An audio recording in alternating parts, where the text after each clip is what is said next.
appeal in the matter of Facebook Corporation Another and Competition and Markets Authority. Good morning, Mr. O'Donoghue. Can you just give us a few seconds to sign on to Teams? My lord.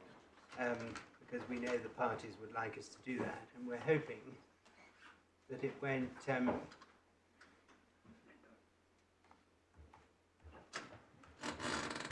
cause any.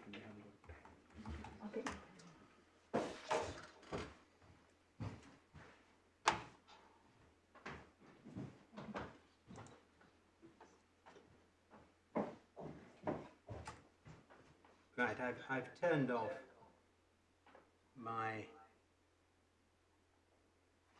speaker, but not apparently my microphone.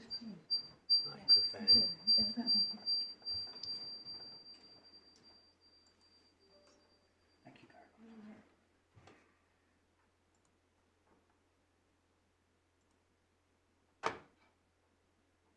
I think I've turned off pretty well everything. Is that satisfactory?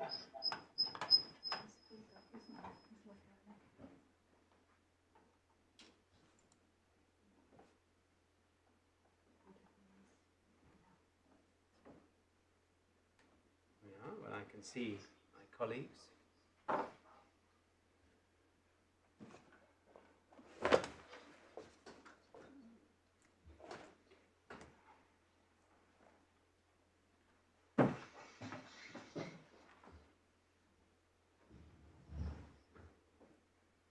Right, well that looks, well I have got a sort of feedback coming out of here. My lord, it was suggested to me that if the volume is turned down, that would help. Oh, okay, but I've turned the volume off. But let me turn the volume down as well. That may... Yeah? No? Well, it's sort of... Mute the speakers. For the volume rather than the... This is exactly what I had with I think if everybody puts the volume to 0 and mutes the microphone unless they're speaking, that may do the trick. But... Well, I have muted the microphone. I've turned off the speaker completely, but I'm still getting this feedback. I'm just trying to think. Seems to be better now. It's better. Are you still getting feedback? I can hear it quite loudly. Where's it coming from? It's a good It may be the question. live streaming, maybe interfering with the live streaming system. I think it might be. I think that's the problem. I don't think you can do both. No, I fear we're going to have to turn this off. Okay. Sorry. We'll have technical people look at it over lunch. Right. I mean, I just wonder, if you were to just sign on yours by yourself. Yeah. Because when I turned mine off, it seemed to stop. And if it would, Julia, Lord Justice Flows, at least you'd get the Chancellors, I should say. Get it right in a minute. It'll take a bit of getting used to. We should then. You should have the sound at least going across the Teams link. Let me try. My speakers are muted.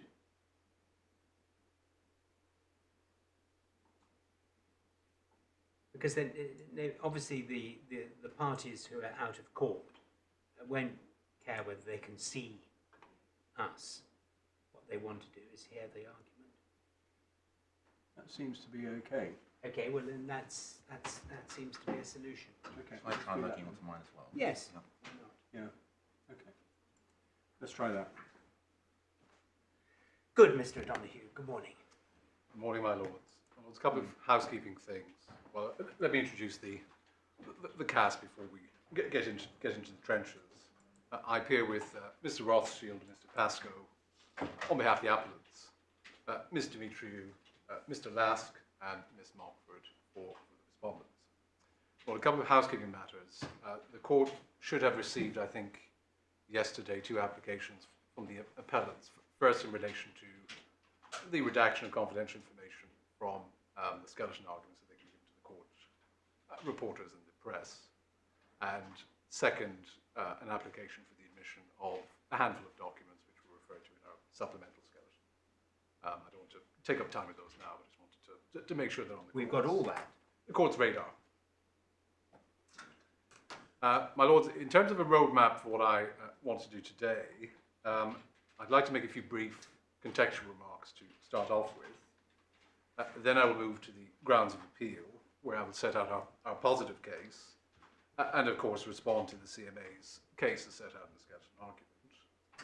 And before turning to the grounds, I will of course take the court through the legislative documents, the interim enforcement order, and the legislation in particular is obviously important, given the question of statutory construction. So by way of context, my lords, in May of last year, Facebook purchased Giphy, which is a supplier of GIFs, which are short graphic format videos or images, which the sender uses to communicate. And the bad news for those of us who ply a trade in words is that young people are now communicating by way of images. Facebook has no GIF business of its own. Its main supplier of GIFs was Giphy since 2015. The Giphy GIFs are a tiny part of Facebook's offering. As the court can see from footnote 1 of our skeleton argument, only around 1% of WhatsApp users actually use GIFs at all. And the figures for the other Facebook services are equally de minimis. And certainly speaking for myself... Well, is 1% of WhatsApp users de minimis, Mr. Donahue? That's a very large number of people indeed, isn't it? Well, in absolute terms, yes. There are a lot of users. Yes. I'm making a relative point in terms of Yes. Facebook's... I mean, how many WhatsApp users are there? Billions? Certainly hundreds of millions, Lord, yes. Yes. But certainly speaking for myself, I've been a user of WhatsApp for many, many years, and I did not know about GIFs until this case. But anyway, I know your lordship's a great technophile, and So don't dare ask. I'm sure in that and other respects you're many leagues ahead of me. Well, I didn't know how to send one, but I've certainly received quite a few from my children who are in their unwittingly, 30s. my lord, yes. I found one of a judge, actually, Mr. O'Donoghue, which is I not was altogether complimentary, my flattering. Fortunately, it was an American judge, so... Well, I'm sure if your lordships have an idle moment from the football or the snooker this evening, you can self-create a number of GIFs. There is software available online to do that. The Giphy connection with the United Kingdom is extremely slender. It generates no UK revenues at all. It has no UK employees, and there is no UK legal entity for Giphy. And that the Giphy transaction impacted on very little of Facebook is obvious if you do a basic comparison between Facebook and Giphy. Giphy, as I indicated, only does GIFs, nothing else. Facebook has a very wide range of innovative products and services.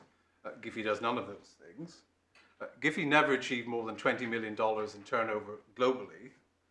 Facebook's 2020 revenue was $80 billion, so 4,000 times higher. Giphy has less than 100 staff. Facebook has over 50,000. Giphy is 2 US legal entities. Facebook is a multinational with hundreds of subsidiaries globally. So we say it was obvious from the outset that the Giphy deal had very little to do with most of Facebook's business. At best, it touched purely at the margins on a tiny percentage of some of Facebook's products and services. And none of these facts are contested by the CMA.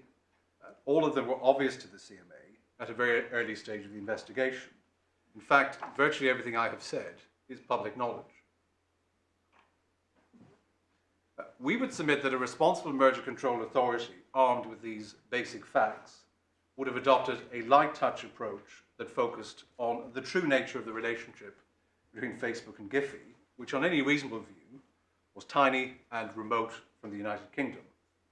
In particular, most of Facebook globally should have been left alone since it has nothing to do with Giphy. But the CMA did not do this, it did the opposite. It adopted an unthinking approach of imposing a standard form template and a one-size-fits-all approach affecting all of Facebook's business globally, and then putting the burden on Facebook to justify any derogations, which involves answering an endless conveyor belt of questions lasting for almost a year now and counting. I will take the court, of course, to the IO itself when I come to the grounds, particularly, of course, ground 3, but I want to note a number of striking features of the IO at this stage. First, it is a standard template document. It simply involves populating a standard template with the merging parties' names and then applying a series of standard restrictions on both the acquirer and the target businesses. It is literally a cut and paste job. So under the CMA's approach, a merger between Tesco's and Sainsbury's is treated in exactly the same way as a large multinational buying a company with no UK turnover or employees. And we say this one-size-fits-all approach is the very antithesis of proportionality. Second, the IO does not just focus on the target of the acquisition, which is Giphy, which of course we accept is essential and legitimate. And as I will come to in more detail shortly, Facebook has never sought that the IO should be narrowed in respect of Giphy. All we sought was a partial relaxation on the Facebook side only. The main focus, in fact, of the IO is to impose a series of extraordinary restrictions on the acquirer, Facebook, across all aspects of his business globally. Now, let me be clear about this. The restrictions imposed on the Facebook business globally are not confined to the activities affected by the Giphy transaction. The IO applies to all activities and markets everywhere in the world without distinction and regardless of any connection with the United Kingdom. Third, the nature of the global restrictions imposed on Facebook is nothing short of extraordinary. They prevent, for example, Facebook from recruiting or changing key staff, which affects thousands of employees. The court has the exact figure, which is confidential. They prevent the disposal of assets globally. They prevent the changing of products and services or the changing of the structure of the business or its management. And again, all of this applies everywhere in the world that Facebook does business, and regardless of anything to do with the Giphy transaction. So Facebook, for example, needs permission from the CMA to hire somebody in the United States who, say, deals in renewable energy, which is an area in which Facebook is active. Fourth, it follows from what I've outlined that in the case of a global multinational, the IO has an overwhelmingly extraterritorial effect. Extraterritorial powers are not the norm for legislation and must be carefully considered in the context of the legislation at hand. But here the CMA has adopted a series of restrictions applying to all Facebook entities everywhere in the world without any analysis of whether they are actually carrying on any business in the United Kingdom. I will take the court shortly to the IO and how it seeks to improperly expand the CMA's territorial jurisdiction. The fifth and final point is that the only way the CMA contemplates a relaxation of the IO scope is through a centralized process of applying for derogations. I will obviously come back to this in some detail, but that process is incredibly slow, cumbersome and bureaucratic. The CMA makes great play of the fact that it has granted a number of derogations, but these concern things of no practical significance, like dormant companies or data centers. The important practical point is that almost a year after the CMA started looking into this deal, virtually all of Facebook's core services globally, which account for something like 99% of its revenues, remain restricted under the IO, and the CMA continues to insist on yet further information months and months and months after having received reams and reams of information. Now, Mr. O'Donnell, I don't want to interrupt, but many of the points that you've made, which I've let pass, don't really, many of the criticisms you've made are not reflected in your grounds of appeal.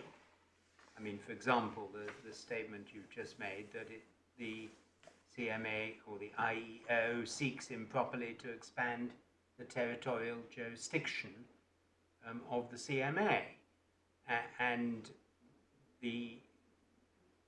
that is simply nowhere in the case. So, I mean, And it wasn't a case that was on before the CAT either. Well, I mean, the appeal is in a very narrow compass.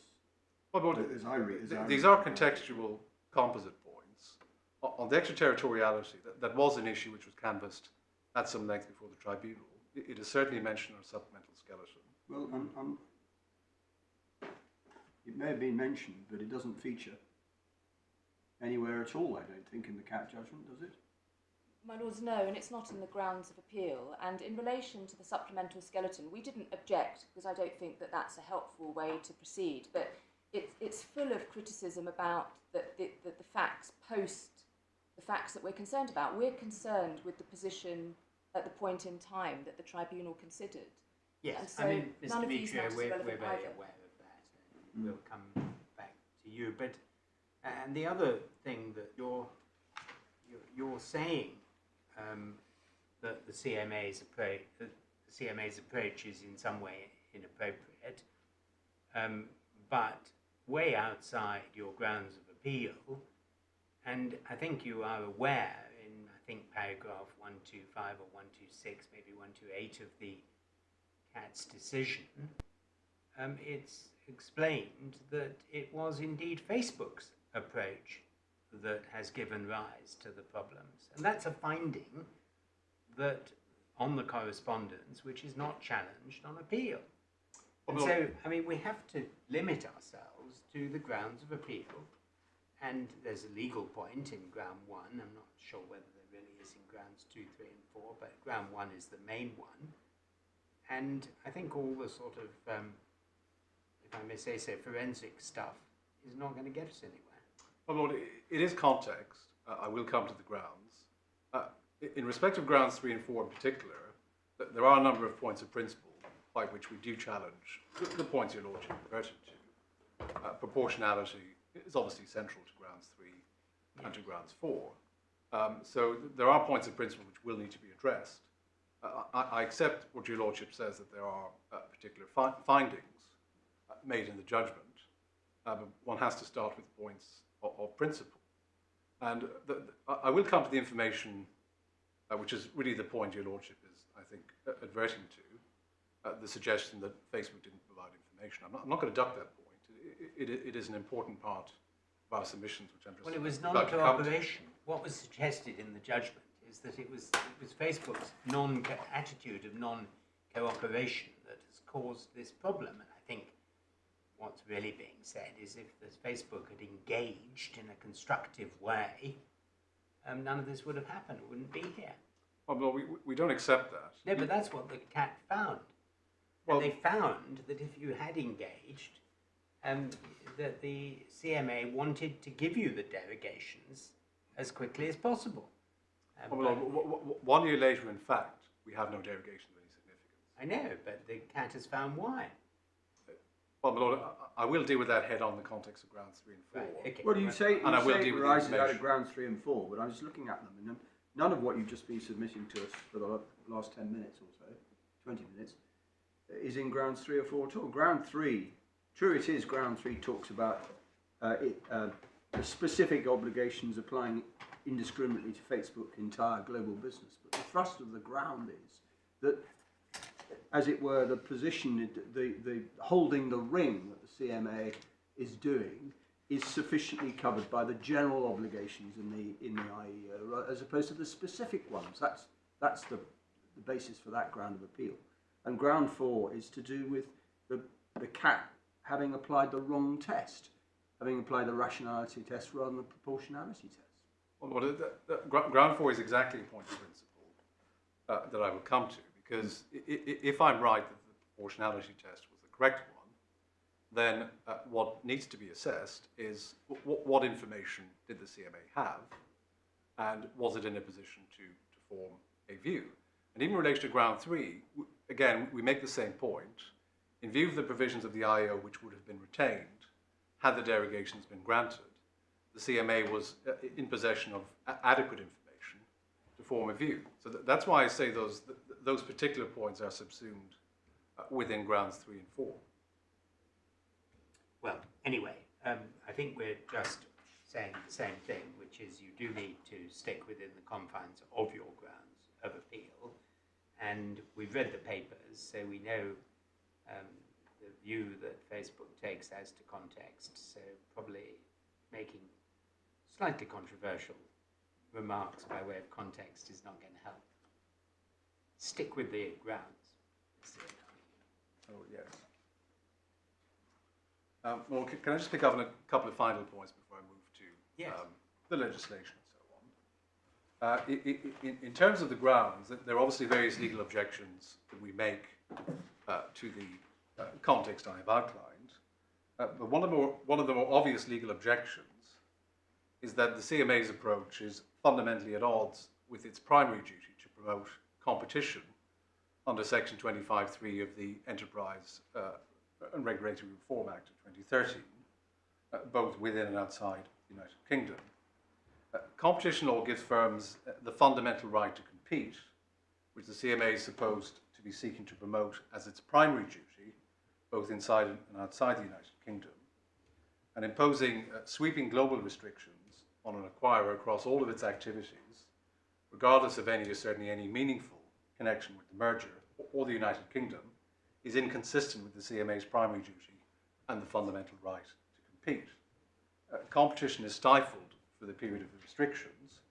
The longer the period, the greater the impact on competition. In this case, as noted, almost a year and counting. And you cannot rewind the clock or undo that impact retrospectively, so the harm to competition in the interim could be significant and lasting.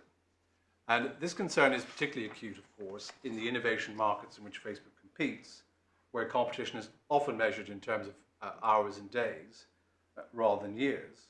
And for every day the IO stands intact, another day passes where Facebook's ability to compete is being stifled, almost 300 days already and counting. And the cost of competing is the risk of a fine of up to 5% of Facebook's global turnover. And we say it cannot reasonably be the intention of Parliament, whose focus, as I will show the Court, was on the integration of the target business and not on requiring companies to ask for permission in advance for every single action that, in the CMA's view, might impact on the competitive structure of the market globally, whatever that actually means. It is common ground that the interim measures legislation does not require the template IEO approach and derogation procedure that I've outlined, and it would be surprising in my submission if it did. It was the CMA's choice to impose such a system, and our case in a nutshell is that, properly interpreted, Parliament did not intend the interim measures legislation to operate in such a manner, and that the Tribunal's approach to the legislation involves errors of law and principle. Now, of course, we fully understand and accept the CMA as a statutory merger control authority must be able to discharge its public functions.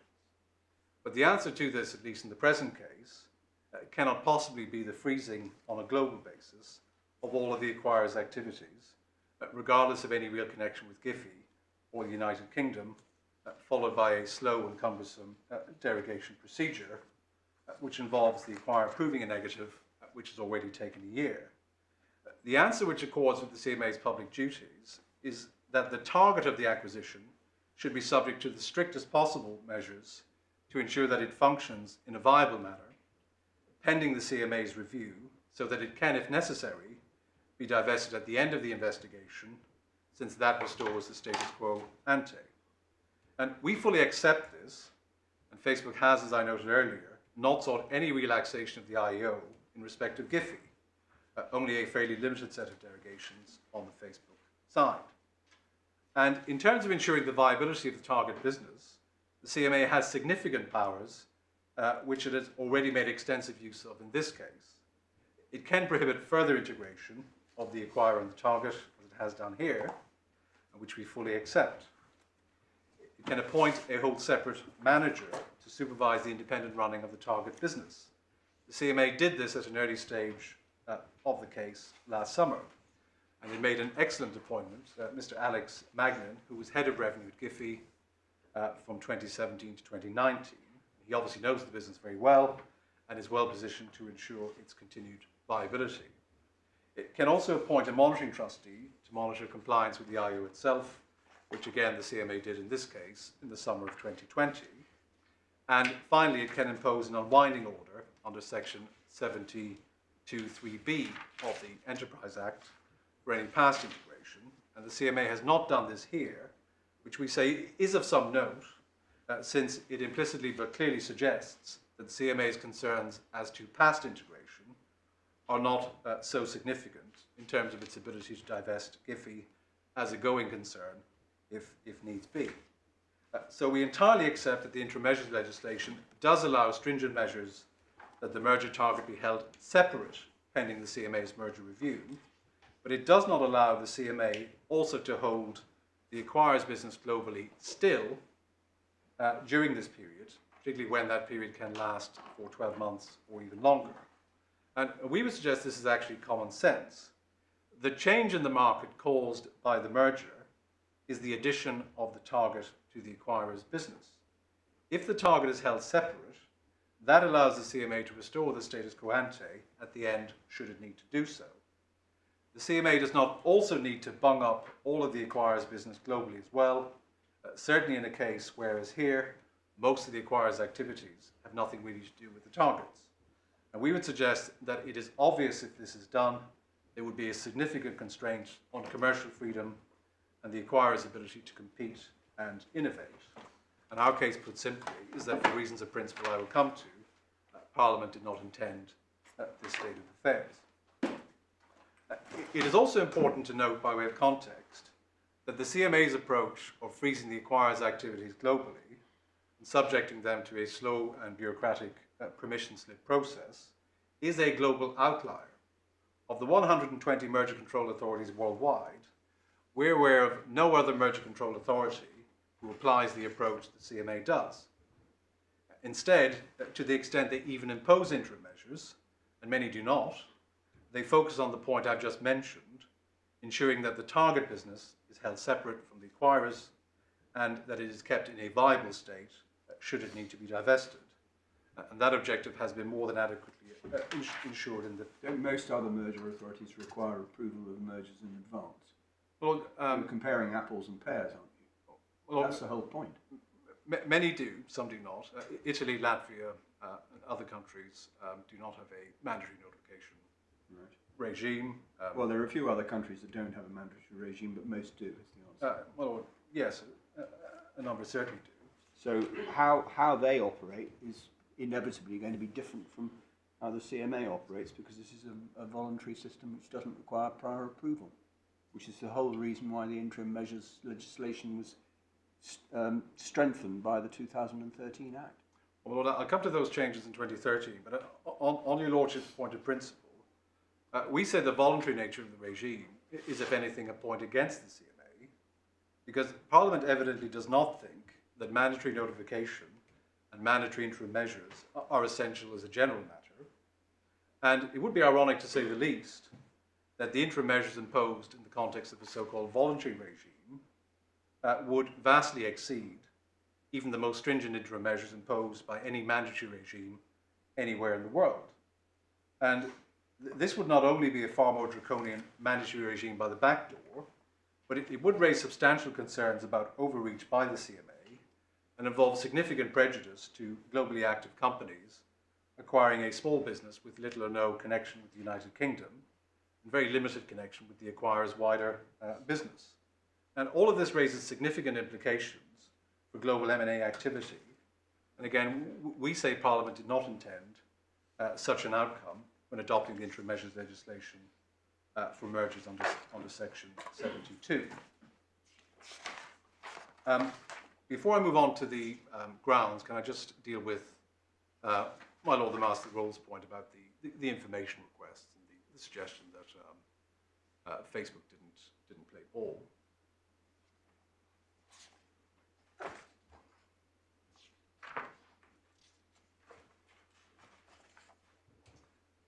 The first point we would make is that it is illogical to consider the question of information requests without first establishing what, properly construed, the legislation on interim measures means.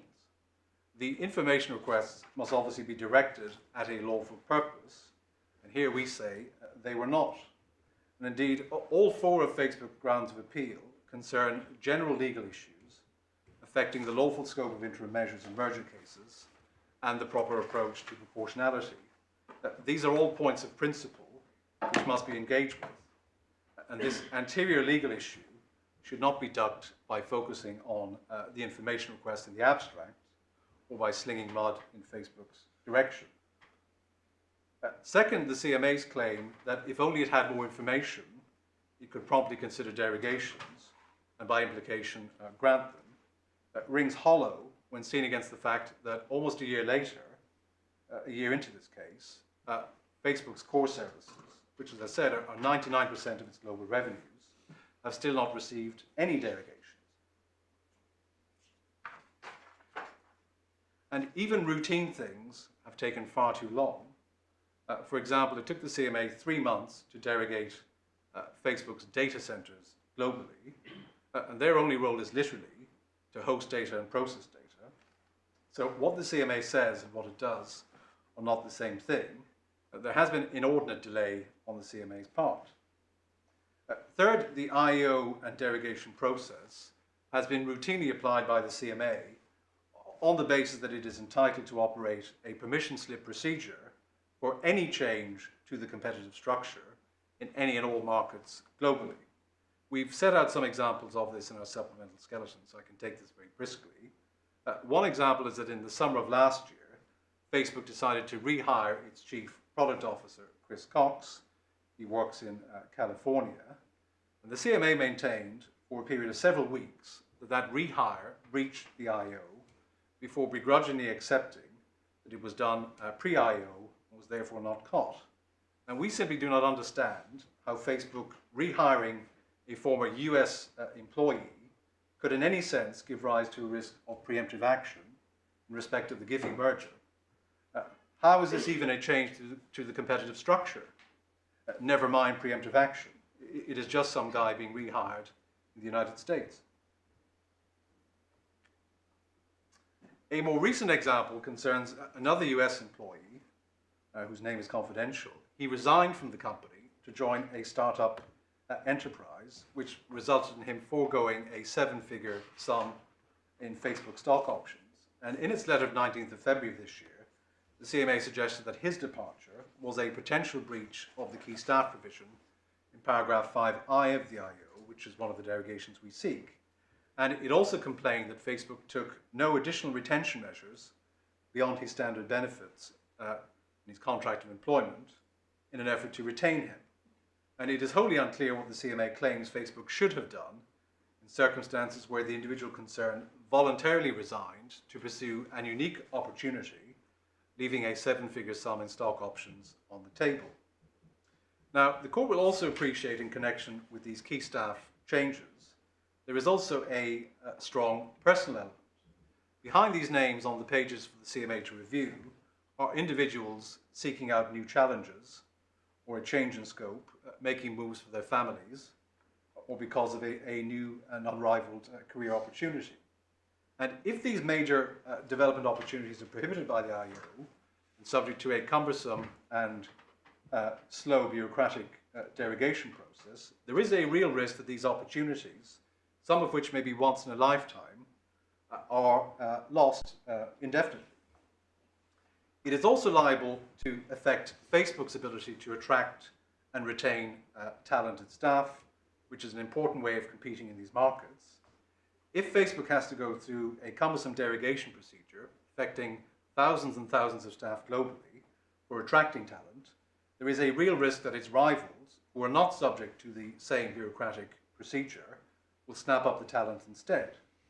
And this will also, of course, affect other companies, since a company who wishes to hire a Facebook employee, subject to the CMA's extremely broad definition of key staff, will also be inhibited by the derogation procedure.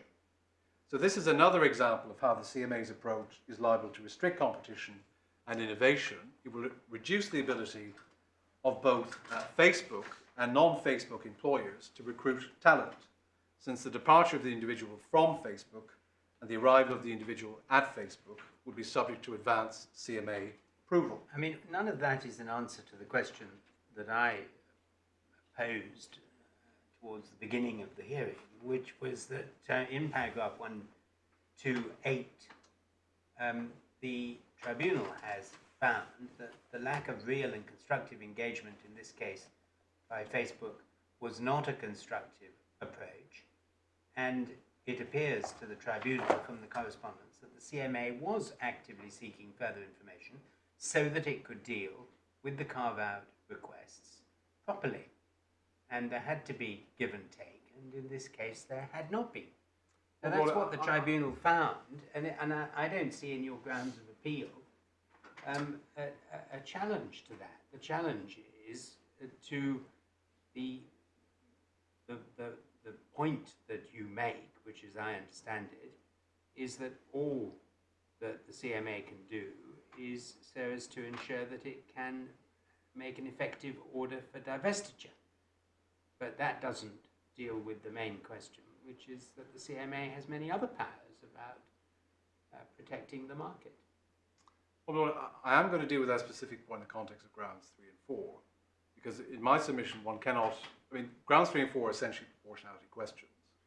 There are issues of principle in ground 4 as to whether rationality or proportionality is the correct test.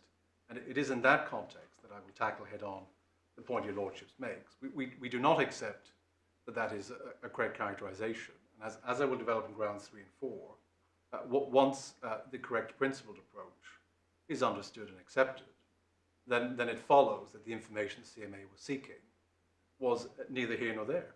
It was simply aimed at the wrong target. Well, it still follows then, Mr. O'Donoghue, that we're not assisted in the slightest by a peroration about the failings of the CMA, because if you're right in your grounds of appeal, which on address, if you like, the scope of the powers of the CMA, then all of these points fall away because the approach of the CMA on that basis has been incorrect. On the other hand, if you're wrong, then none of what you've been saying for the last 40 minutes gets you anywhere, frankly. Well, Lord, it is context. One of course has to consider points of principle. You've now been told by the court quite a lot that we're not helped by this context, and we quite like to hear you on the grounds of appeal. Lord, yes. Can I add, Mr. O'Donoghue, from my point of view, it seems to me you're saying the same thing over and over again as well. That's another way of putting the same point. Well, my Lord, when one gets to grounds 3 and 4 in particular, it is important, vital in my submission, one understands the practical context and implications. And putting the point neutrally, we're a year into this case. Virtually all of Facebook's business globally is tied up in this IO. We've not received any meaningful derogations. And that is at least a starting point or relevant context in considering what might seem otherwise like very abstract points of principle. So I don't want to labour the point, but it is important context. Let me just make one final point, and I will then move on to the grounds themselves. And this may be a more direct answer to your lordship's question, because the CMA no longer even seeks the information which it previously said was essential to consider the derogations. Prior to the tribunal's judgment, the CMA insisted on extraordinarily detailed information on two things. First of all, the links between Giphy and each part of Facebook on a business by business, entity by entity, department by department, work stream by work stream level. And second, on the links between those parts of Facebook which did interact with Giphy and those which did not. Now, Facebook, I'll show your lordships the correspondence, consistently told the CMA that this was completely unnecessary since Giphy was simply an input into Facebook's services, and Facebook did not itself supply GIFs. And second, that it was completely impractical, given that its global activities were conducted on a seamless and integrated basis, and not organized like some form of industrial conglomerate with separate divisions. Now, almost a year into the case, the CMA has now finally accepted this, and it accepts that the information should be focused simply on GIF-related activities, and not on the 99.99% of Facebook, which in reality has nothing to do with GIFs or Giphy. Now, just to give the court a sense of the scale of this volte-face, the court will recall from what I've outlined that on the CMA's original definition of key staff in paragraph 5 of the IEO, it affected thousands and thousands of Facebook employees. And if one now goes to the unagreed bundle tab 15,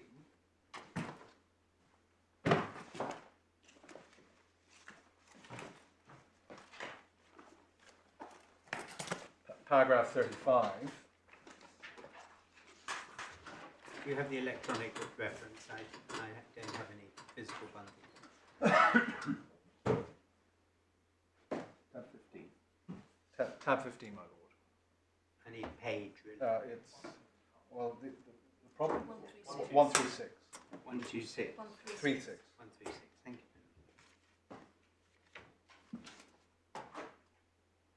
So this is the revised definition of key staff. So you see 35A, executive leadership team. So people at the level of Mark Zuckerberg, we don't understand that, but anyway.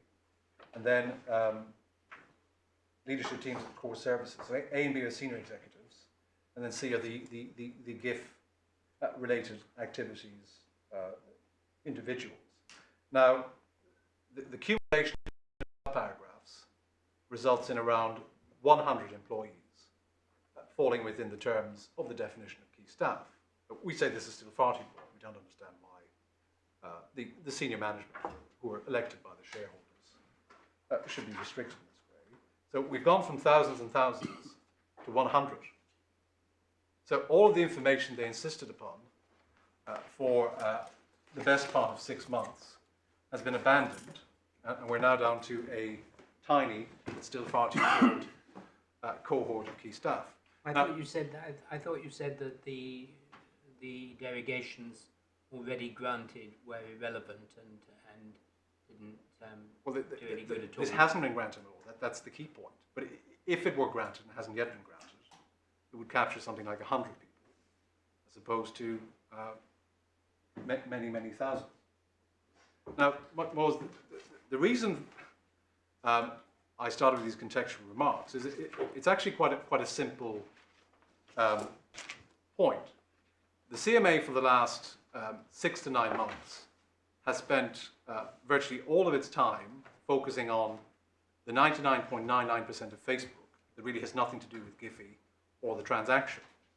And they have demanded reams and reams of information on the basis of that totality.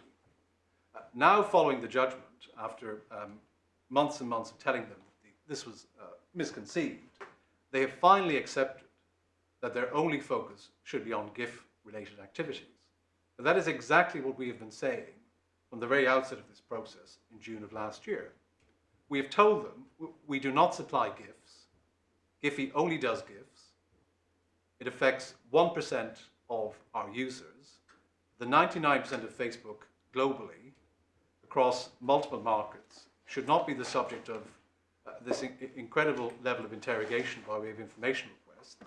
You should focus on the Giphy side and at most on this 1% of possible intersection. And they have finally, after almost a year, accepted that point, which has been our point from the very outset. So that, my lord, is the reason for this rather meandering canter through the contextual side, because that is where it has led to. The CMA has finally accepted that its focus for the bulk of the period in question has been misconceived, was looking at the wrong thing, and they have finally, after almost a year... So if that's all been accepted, why are we here? Because it's purely historical. Well, Lord, we don't have derogations yet, which is an important point. This is all still at large. Second, as your lordship would have picked up from the papers, we are repeatedly threatened with fines for up to 5% of our turnover. So the points of principle are important. And of course, the points of principle raised by this appeal, they are fundamentally important for all stakeholders of UK M&A activity, not just the CMA, because if it is the position that Parliament intended, that a global multinational acquiring an entity with virtually no links with the United Kingdom, that the price of that acquisition is bunging up our entire business globally in every market, subjecting the key staff to a cumbersome derogations procedure for all key staff everywhere in the world, that raises fundamental issues of principle for all stakeholders using the system. So the reason the mudslinging in respect of Facebook doesn't go anywhere is that there are principles which are of general application, which have to be addressed on our four grounds. And that is where the analysis should, in my submission, start and end.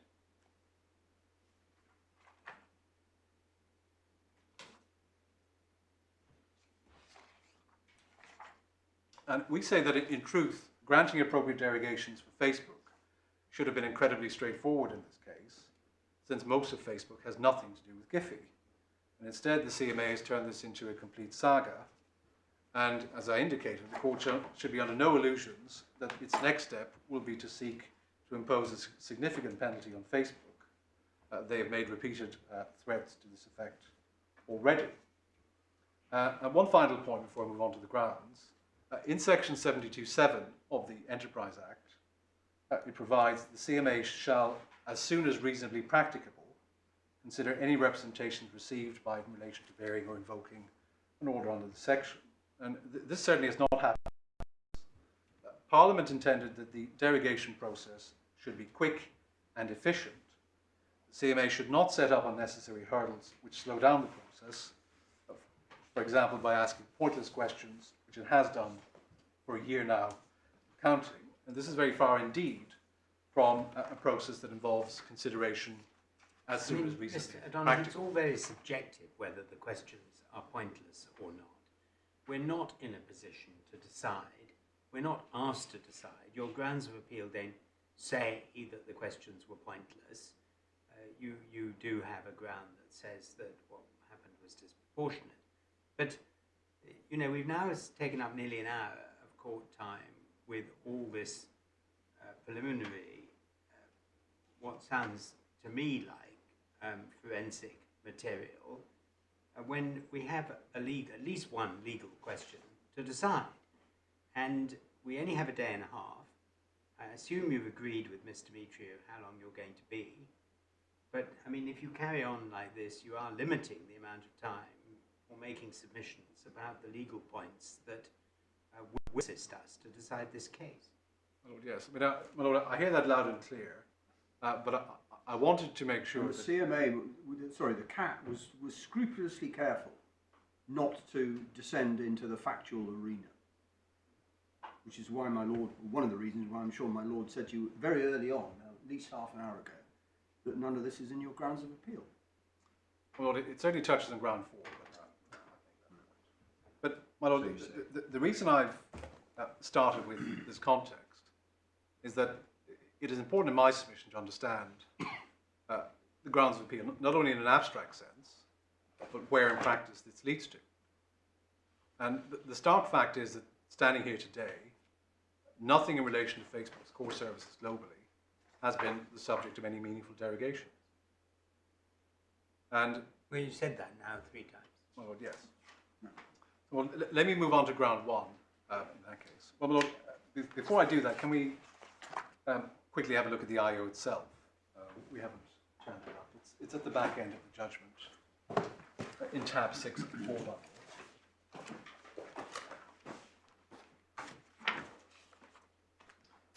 My Lord, for the electronic bundle, it's page 1155.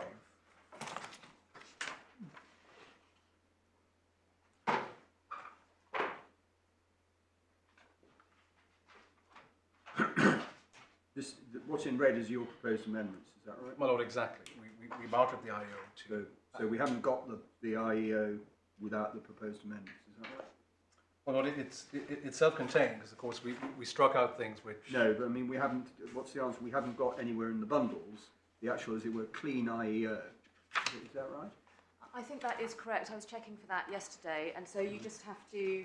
Just have to pretend that the you other... have to pretend the red text is not there. Pretend the red Sorry, text isn't there, all the crossings out aren't there. Yes, Okay. we can produce a That's fine.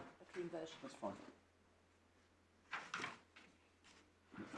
Well, the first point on page 155, where it starts now, you will see that the legal basis for the IO was preventing preemptive action and nothing else. Then paragraph 4 is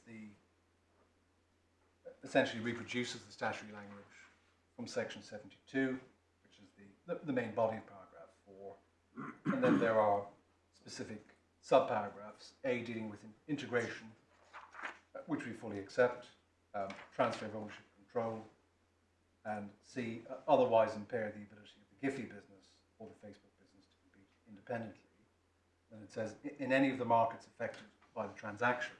Now, this is the only provision in the entire IEO which makes any attempt to anchor the restrictions in the markets affected by the transaction.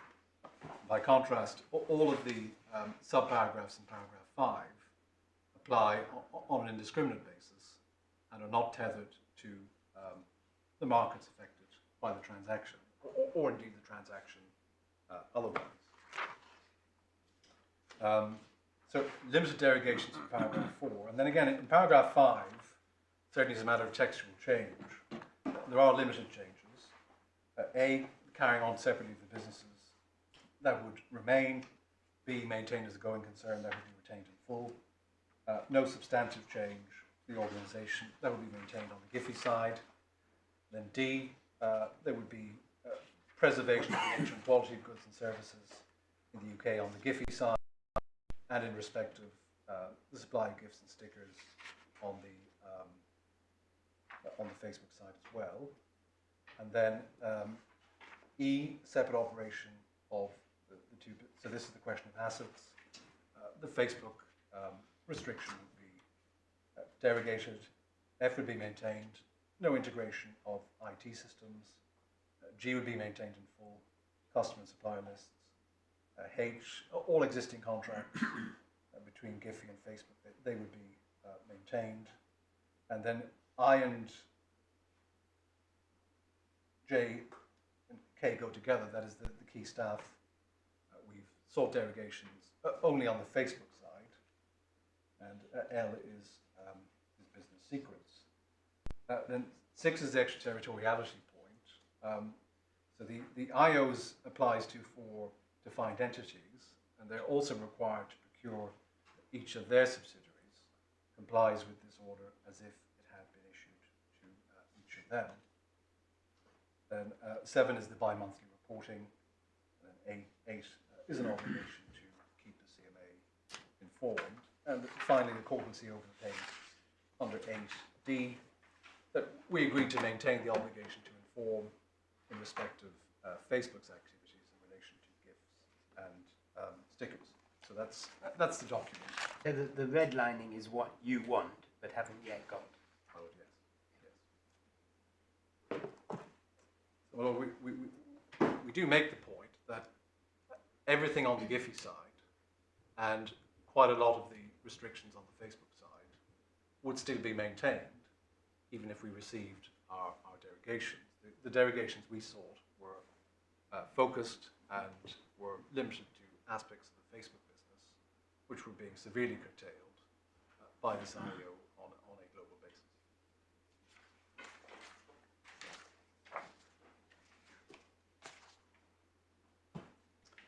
Well, I'm moving to ground 1, which,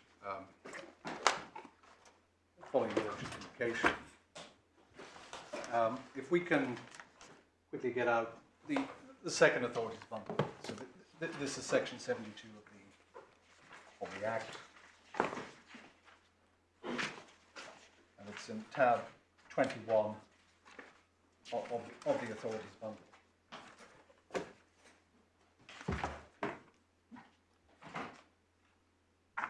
And, well, the electronic page is 1189.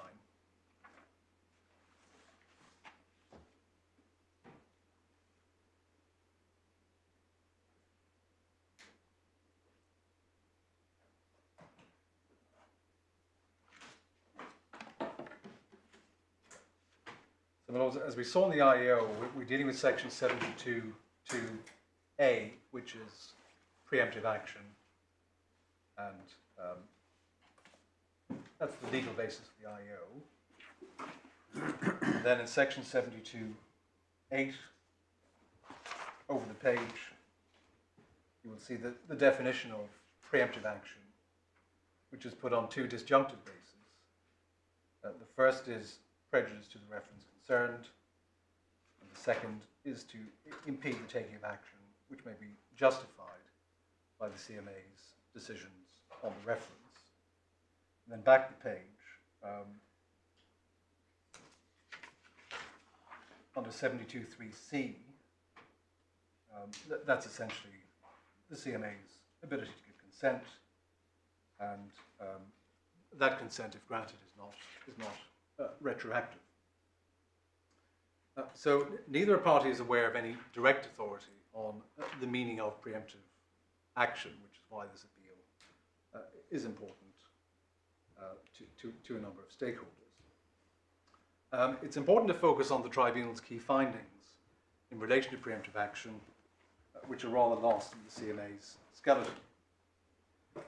Facebook's argument was that the holding separate of Giphy was sufficient to safeguard the CMA's remedial powers, if necessary, at the end of the merger investigation, and that there was no basis, therefore, for imposing the onerous global restrictions on the Facebook side that Facebook sought derogations from. And Facebook emphasized in particular the provisions of the IO we've just seen, which impose a series of very stringent conditions and restrictions on Giphy and Facebook designed to ensure Giphy's viability and separateness pending the CMA's investigation, and of course the appointment of the two supervisors, the hold separate manager and the monitoring trustee. And these safeguarded the CMA's ability to divest Giphy, if needs be, at the end of the case and restore the status quo ante.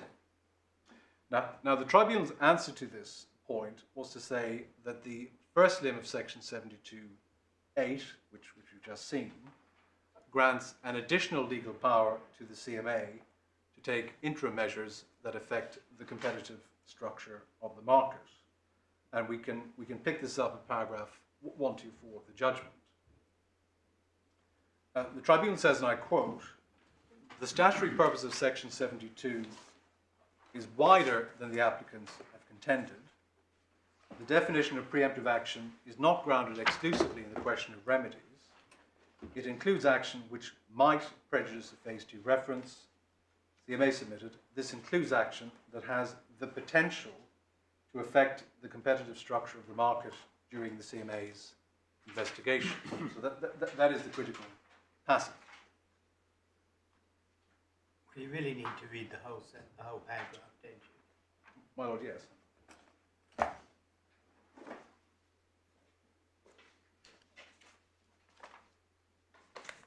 This is supported by the tribunal's jurisprudence, which is clear that preemptive action Yes. is a broad concept and includes the possibility of prejudice to the reference or an impediment to justified action. And the use of might implies a relatively low threshold because the CMA is at an early stage in its investigation. Oh, yes. That's one of the points I will obviously deal with. Yeah, you don't contest that. We do contest. Well, we don't contest that the word is might. We don't contest that at an early stage the CMA... No, but you don't contest that it's a low threshold taken from stereocycle view? Well, no. Our point is the logically anterior question is, what does the statute mean? What that is addressing is a different point, which is once you've determined what the statute means, what is the threshold or standard for intervention? That's actually a different point. One first has to determine what does one mean by preemptive action, and saying that there's a margin of discretion with respect doesn't address the question of statutory interpretation. But I will come to that in more detail. Your case, as I understand it, is that the action which might prejudice the reference concerned is limited by what remedies are available at the end of the day. Oh, yes. I mean, we make a series of points we're about to come to, but one of them is exactly that, which is ultimately the CMA has to decide in the end what, if anything, to do. So why is that? Why are those words there at all? Because that's covered by the second limb, which might impede the taking of any action under this part, which may be justified by the CMA's decision on the reference. Well, indeed. That's dealing with remedies, isn't it? Yes. So our case is very simple. The second limb is just about remedies. The first limb is about an impediment to the act of investigating, so destroying documents. or something like that. And we do make the point, Your Lordship. But you're, on your case, what would prejudice the reference concern? Because it's limited to remedies, it would also impede the taking of any action, so it's tautologous. No, it's the tribunal's interpretation which is tautologous. The second limb clearly refers to remedies. That is the only final action the CMA can take at the end of the reference. The phrase in the first limb, the reference, simply refers to phase 2, see section 22 of the Act. And it's concerned with the process of investigating. So if for example, the merging parties blew up their filing system deliberately, that would be something which would prejudice the CMA's ability to conduct phase 2 reference. So we put it the other way around, which is if prejudice to the reference, as the tribunal found, means an impact on the competitive structure of the market, then the second limb would be ulterior. That is not a correct way to interpret a statute. Surely, Mr. O'Donoghue, the whole debate is a little sterile, isn't it? Because Section 72(2) allows the CMA, for the purpose of preventing preempting action, to prohibit or restrict the doing of things which it considers would constitute preemptive action. So what you may say, asking how many angels can stand on the point of the needle, is not preemptive action, they may consider is. And that's not for review. Well, Lord, let me develop the points of interpretation I want to advance. That's one of the points I will address. Okay. So we say the interpretation set out in paragraph 124 is wrong for 6 reasons. Sorry, what's wrong for 6 reasons? The tribunal's Paragraph 124, that sentence in paragraph 124. Well, the entire paragraph. The entire paragraph, including I thought you accepted that Well, there yes, was a low I threshold. accept if one is addressing the standard, it is correct, but that doesn't tell one the meaning of preemptive action. So if those cases are intended to support the meaning of preemptive action, we say that is wrong. Okay. So our first point is that as an exercise in statutory construction, the tribunal's approach is with respect clearly deficient. The tribunal does not actually engage in a proper exercise in statutory interpretation at all.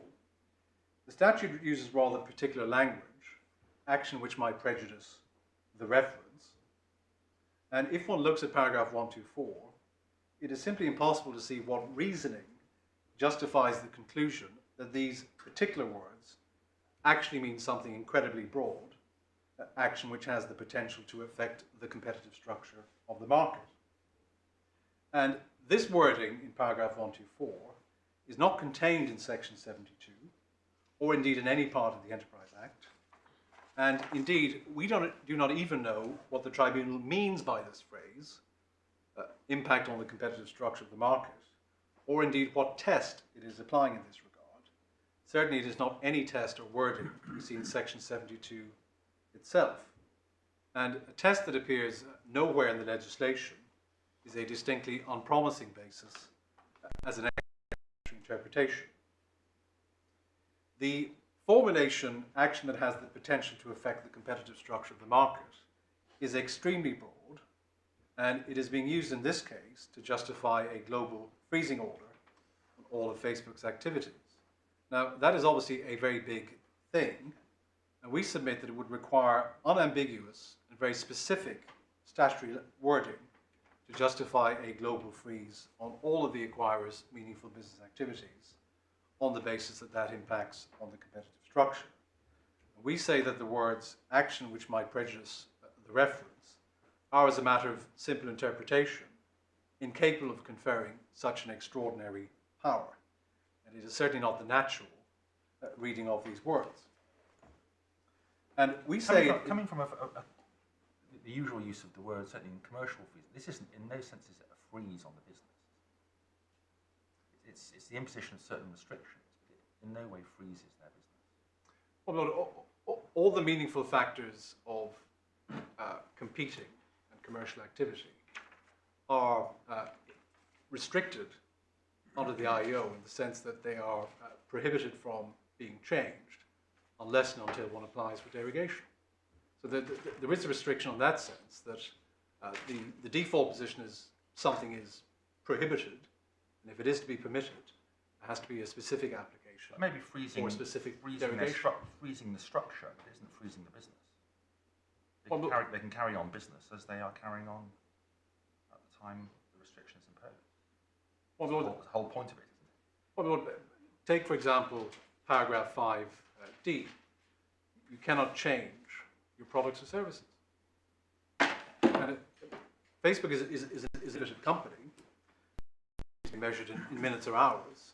And if you have to seek the permission slip for a change to your product and services in innovative markets, which can take months, not up to a year, that is a severe restriction on commercial freedom, competition, and innovation. So I take your point. It's not a global freezing order in the sense of a Mareva, but in terms of its practical bite, it is a very, very serious restriction on a global basis on all of the activities in all markets that are competitively meaningful. Yes, thank you. Now, to pick up my Lord the Chancellor's point, we say the tribunal's interpretation makes no sense even within the confines of section 72.8 itself. There are two disjunctive limbs. One is action which might impede the taking of action justified by the CMA's decisions on the reference, and the other is action which might prejudice the reference concerned. But if, as the tribunal found, the first limb permits the CMA... I'm sorry, Mr. O'Donoghue. Are you still on your first reason why paragraph 124 is wrong, or you moved Yes. on to a second reason? Well, I'm still in the first, which is okay. the narrow point Yeah, of statutory yeah. interpretation. Yeah. So we say, given the disjunctive limbs in section 72.8, the two limbs, if, as the tribunal found, the first limb permits the CMA, for practical purposes, to freeze the competition structure globally during its investigation, then the second limb becomes otiose. And we say that that is not a correct way to interpret the statute.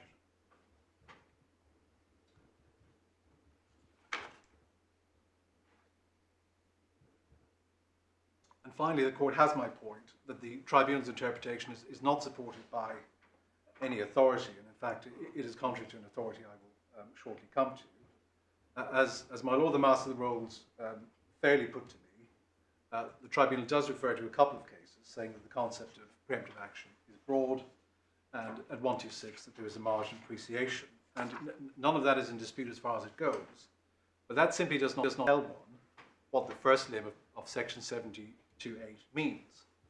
It is a woolly exercise. It is not an exercise in interpretation. Doesn't your interpretation, though, have the opposite effect? That you render the first limb OTOs? Yeah. No, because the first limb of my interpretation has a quite narrow function, which is the phase 2 investigation is a process. It is an investigative or administrative process. The CMA has to have the practical ability to conduct that investigation. So if, for example, irrespective of anything to do with remedies, the parties started to destroy documents, that would, in a practical sense, limit the ability to conduct the investigation. And the wording in the second limb, or first limb, really is very precise. It is impede the conduct of the reference concerned. The reference is simply the phase 2 investigation, see section 22. It doesn't say impede the reference concern, it says might prejudice the reference concern. Yes. But the key point, my Lord, it is the I reference. can see if it said impede the reference concern, then you might be right. Well, we say what that is referring to is the impeding of the act of investigation. But if pending a decision, an action taken, the continuing development of the business damages the market, which would otherwise be restored, then that's a similar problem, which might properly be addressed by the first limb. Well, we say that if that is a concern, I mean, it's back to my Lord the Chancellor's point, which is Prejudice is the reference. well, That's the point. That's the point that's made by the by the CAT in paragraph 124 that if for example, the process of, if we take a very simple example, if the process of integration between the two businesses is continued, then that prejudices the reference concern. Look, the first limb does not, as you would have us believe, say, which might impede the procedure of the reference. It's not limited to procedure. It extends, doesn't it, to the substance, which is the point that the tribunal is making in paragraph 124. Well, it might submission the other way around, which is if, as a tribunal found, one can effectively freeze the entirety of the competitive structure in the market, then there is no to the other limb. If everything is frozen by definition, the reference cannot be affected. So it must be dealing with something else. Otherwise, it becomes redundant. So in my submission, the redundancy is a point against the tribunal's interpretation, not a point in its favour.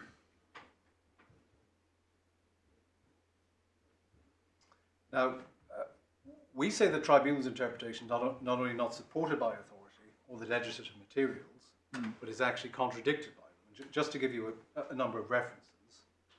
First, the explanatory notes to the 2013 Act, which is in Authorities 2, tab 31. Yeah. 31. Oh, yes. Thank you. Electronic reference, please. Sorry, tab 20. Begins at 1645.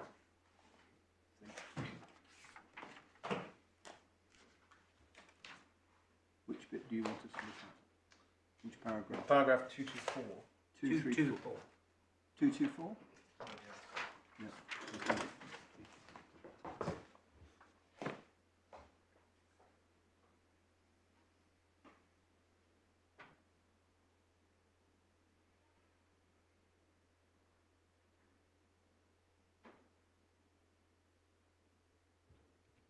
So the main provisions of this chapter strengthen the regime by giving the CMA the ability to suspend all integration steps in completed and anticipated mergers.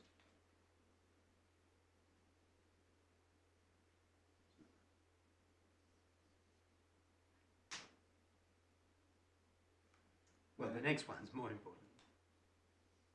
Well, yes. And if we then go to the interim measures guidance in paragraph 1.7, it's in tab 24.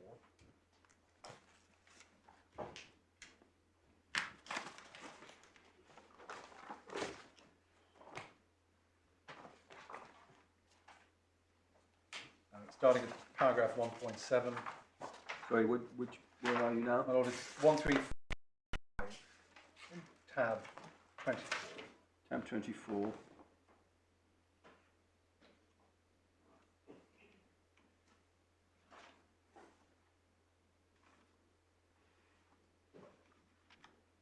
What is this document?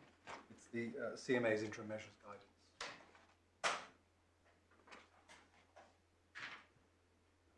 So it's at 1.7, if CMA decides to investigate, it is critical that the acquirer continues to compete independently with the acquiring business and is maintained as a going concern. This is to ensure that the viability and competitive capability of each of the merging parties is not undermined pending the outcomes of the CMA's investigation, as this would risk prejudicing the ability of the CMA to achieve an effective remedy were it to find an SLC. And then same document, 2.27.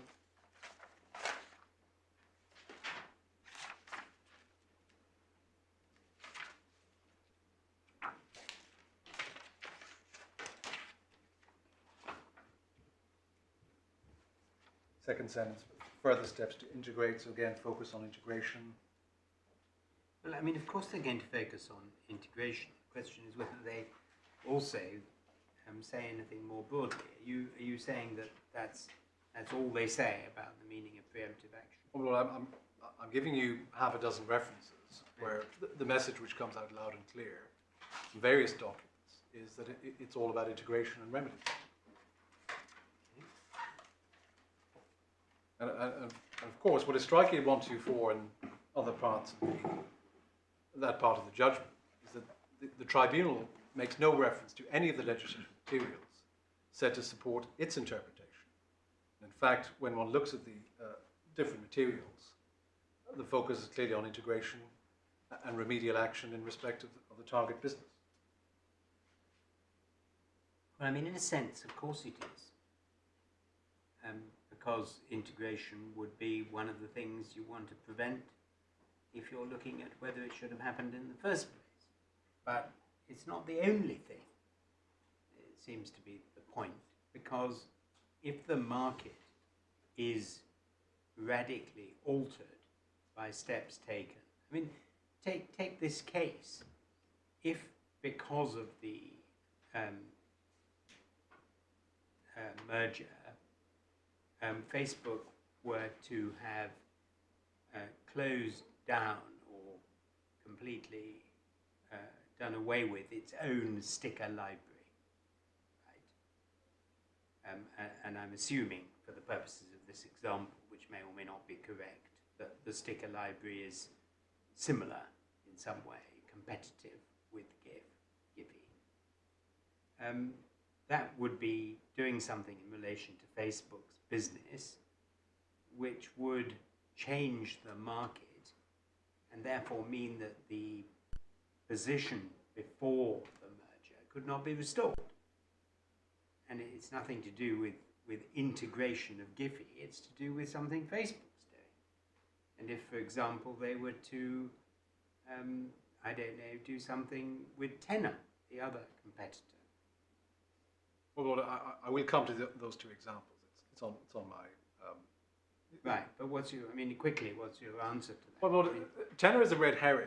Okay, well, forget Tenor. Let's just talk about Facebook's own sticker library. Well, it's equally a red herring, because as you saw in the markup, we committed from the very outset that everything to do with the procurement and supply of gifts and stickers would be preserved. But I'm asking you, by reference, because you're arguing about the construction of the statute. And surely the statute, it must be broad enough to include changing the market generally so as to enable the CMA to put matters back into the position they were without the merger. I mean, put very simply, and your very narrow construction, which requires a sort of intense focus on the words without any look at what the intention of the legislation is about, seems to deprive the words of their obviously broad meaning. Well, Lord, I'm starting with the point of interpretation, and in a way the point I'm making... And if you're right, you see my point, I mean, if you're right, then the words are not sufficient to enable the CMA to stop Facebook closing its own sticker library. That's the point. Well, my Lord, the CMA's interim powers cannot, as a matter of principle, be broader than its final powers. That would be wrong in principle. And ultimately, all roads lead to remedies. I mean, if at the end of the day, the CMA cannot adopt a final remedy to require Facebook, in effect, to keep its sticker store open. My Lord's point is actually a point that's made, albeit slightly obliquely, by footnote 35 on the page you've just been referring to us to, rather, because it talks about the acquiring business may have significant incentive to run down or neglect the business or assets of one of the merging businesses, usually the target business. But of course, it may not be the target business, it may actually be one of the existing subsidiaries of the acquirer. So if, for example, Facebook runs down its own sticker library run by one of its subsidiaries, that's exactly the point that my Lord has been making. And that's why what is being said here is the interim measures are important, because they ensure that sort of thing can't happen. But Lord, it does ultimately depend whether, by way of a final remedy, the CMA can, in the merger context, do something about it. If they can't, it would be utterly pointless. And the only change to the competitive structure caused by the acquisition of a target business is the addition of the target business. And that must be the focus of remedies. Because otherwise what one is engineering is a situation whereby one could be required to sell, by way of remedy, more than you acquired. We say it's a matter of causation and merger specificity. That is wrong in principle. Well, you don't accept, you do accept surely that it's not, that the CMA has powers beyond simply requiring divestiture. I mean, if, for example, you'd integrated the business and taken other steps that prevented competition in the market for gifts, the CMA has powers to restore the position before the merger in a number of different ways. Which would go beyond mere divestiture. Yes, beyond Because that. mere divestiture would be completely pointless, because on that hypothesis, Giphy is no longer capable of being a standalone business. Well, but in principle, in that scenario, one is still effectively reconstituting the target business. No, you're reconstituting the target business, but you've also got to reconstitute the rest of the damage that's been done to the market. Yeah. You've got to Snapping it up. reconstitute the market to what the market was before, not just the target business. Well, we say that would be an... I mean, that's the essence of competition law. Well, it is not the essence of merger control law. It may well be an abuse of dominance, if indeed a company is dominant and there is an abuse and effect on trade, for a company to do something which affects the competitive structure of the market. Now, there are clear remedies in the competition legislation for that. No, but what the I'm talking CMA about can... mergers. I mean, the whole point about merger control is to promote competition. Surely. Well, It's in the statute. at the highest level of aggregation, yes, but one has to be precise, because there is a complex interlocking body of competition legislation. And one of the points I'm coming to is that there's a significant risk that if the merger control process, particularly interim measures, is used as a proxy for interfering with the competitive structure of the market generally, as opposed to the change caused by the addition of the target, that the other parts of the competition legislation, particularly the laws on abuse of dominance and agreements, become redundant. Now, I'll take the court in a second to the Ernst & Young case, which is exactly the point the Court of Justice makes, which is that if you overextend the merger powers, you trespass into the areas covered by the law on abuse of dominance and agreements. I mean, perhaps that would be a convenient moment to go to Ernst & Young, because it is an important case. Because it does answer your Lordship's point in my submission in a pretty emphatic way. It's in Authorities 2, tab 35.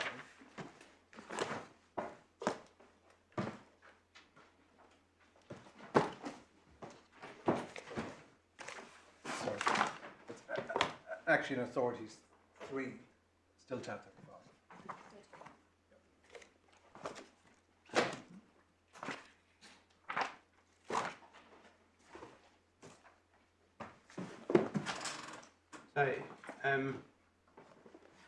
So Ernst & Young, which you say is the most significant case, is not in your skeleton argument? It's in our supplement. In your supplement? This is these are the additional authorities that appeared yesterday. My Lord, yes.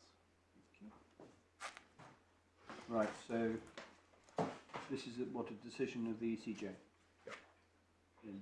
Sorry, I'm a bit behind. You didn't give me, I think, the electronic bundle number, which I appreciate. Tab 35. I don't know about tabs, but numbers would help. Page 1811. Thank you.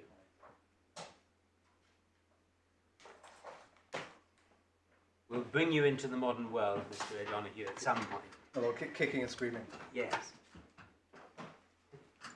To bring your colleagues as well. So as the court see from paragraph 9, this was a preliminary reference from the Danish courts.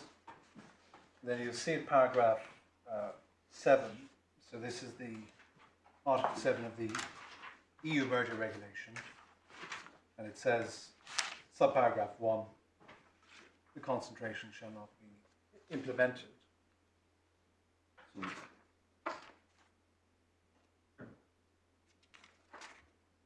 And therefore we'll then see paragraph 10, paragraph 9, the Danish rules on merger control were essentially the same as the European legislation. And we see starting paragraph 10. So Ernst & Young acquired control over KPMG Denmark.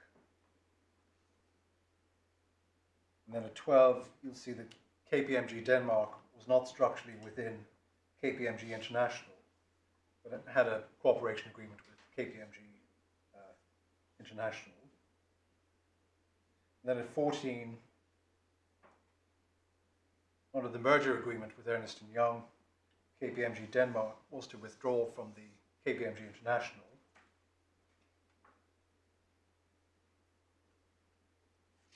Sorry, I've got a problem. I appear to be using the original authorities bundle, and you put in some more authorities, did you, yesterday? No, my lord. Well, we put in this case. These were referred You put in this case? in our supplemental skeleton. Yes, I know, it's in the skeleton, but I haven't got it in the bundle. When did they come in? Did they come in by email, or because we got a sort of deluge of additional stuff yesterday? All that was to do with the two orders I made, and seems to. I don't remember seeing Yeah. any of this electronically, and I didn't even know there was an additional bundle. I think they were on a link to a Latham and Watkins website, which I have to say I couldn't access. Well, I thought it had come electronically. If it didn't, I apologise. I don't think it is available electronically. You better give me a bundle. That's against my principles. You'll have to look at a document. Paper. Anyone? Yes, Well, we will get you an electronic copy as soon as possible. please. I thought that had been done. I know your lordship works only electronically. You'll get used to me in the end, Mr. O'Donoghue. I am. I'm glad. Yes. Thank you very much. Okay. I've got it. I don't.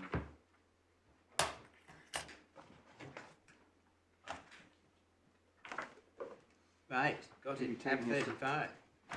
You're taking us on page 1815, paragraph 10.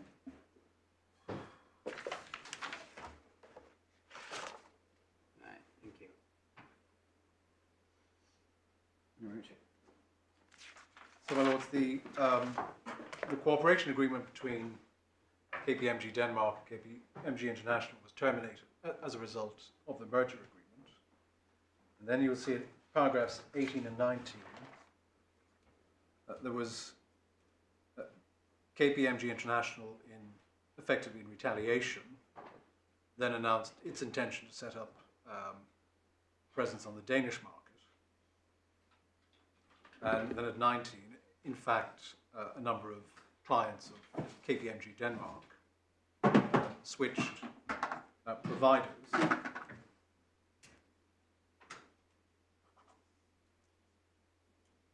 So this was a case where the actions on an interim basis had a substantial actual effect on the market, because it led to first of all, the termination of the cooperation agreement as a result of the merger agreement, and second, by way of retaliation, to KPMG International, establishing a new presence in Denmark, and then to actual switching of customers. So there was a significant actual change to the structure of competition, and because of the fact of switching, you will see at 2023, the Competition Council, which is the Danish CMA, bases its decision according to which the termination of the cooperation agreement is merger-specific, irreversible, and is likely to have market effects. So this is a case when the actual effect on the competitive structure was beyond question and was on its face very substantial indeed and irreversible.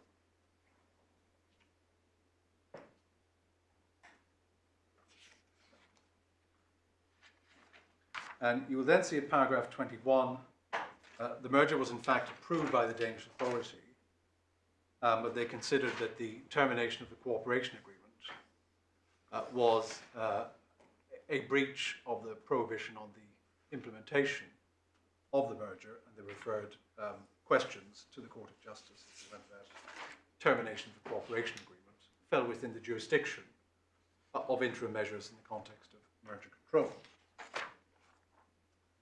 So that was the issue.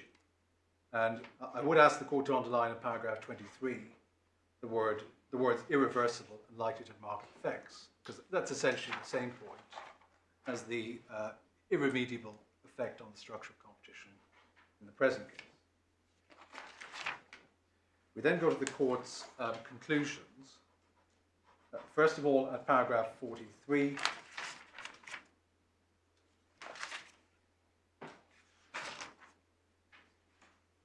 so they say that the jurisdiction of interim measures under Article 7 limits that prohibition only to concentrations defined in regulation, and thus excludes prohibition of any transaction which cannot be regarded as contributing to the implementation of a concentration. So the jurisdiction to impose interim measures in a merger context is strictly limited to the direct implementation of the merger itself, which is effectively the target. And then at 49,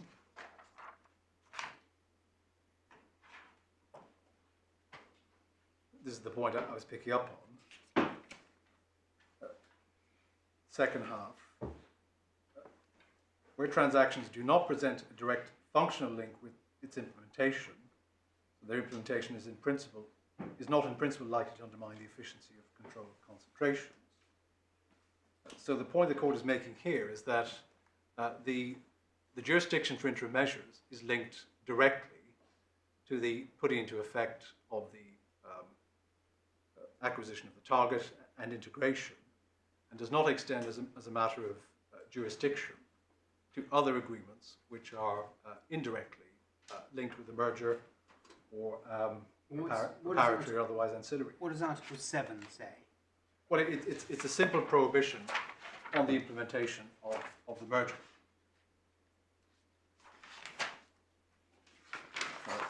It's set out in my Lord in paragraph 6. The concentration shall not be implemented.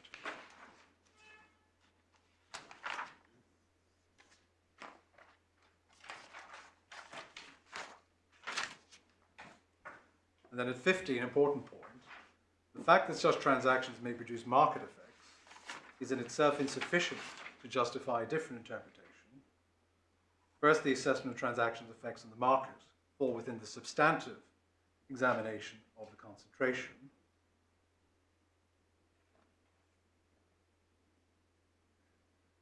And then 51, second, it cannot be ruled out that transaction having no effect on the market might nevertheless contribute to a change of control. So they say that the effect on the market is not a relevant criteria for purpose of jurisdiction in interim measures in mergers. And then at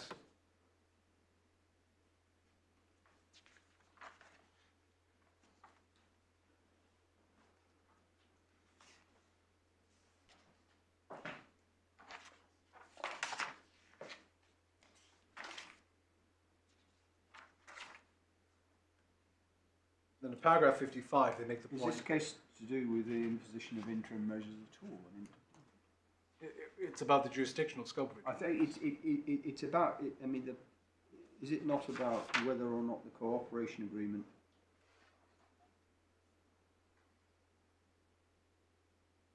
Where do they set out the interim measures provisions in the Danish law that are being considered? Well, my Lord, you'll see at 9, the Danish rules of merger control are based on the provisions. Well, where's the interim measures provision then? Well, it's Article 7, which we've just seen. At paragraph 6. As an interim measure, there's a prohibition on implementation of the merger. And the question was whether the termination of the cooperation agreement fell within the jurisdiction But it's a rather that different prohibition. legislative regime that's being considered. What's being considered here is whether the provision that says that a concentration with a community dimension, or which is to be examined by the Commission, shall not be implemented before its notification or until it's been declared compatible, is, I mean, that's in itself not looking at preemptive action, because it's entirely the other way round.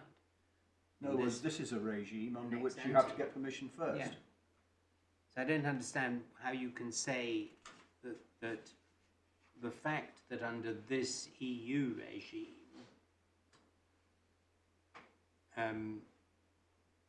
it is interim measures are directed specifically at the requirement that there is no implementation, has any real bearing on the meaning of preemptive action under our legislation. Well, in my submission it does, because the essential question is, there is a prohibition at the EU level and in Denmark on putting the merger into effect.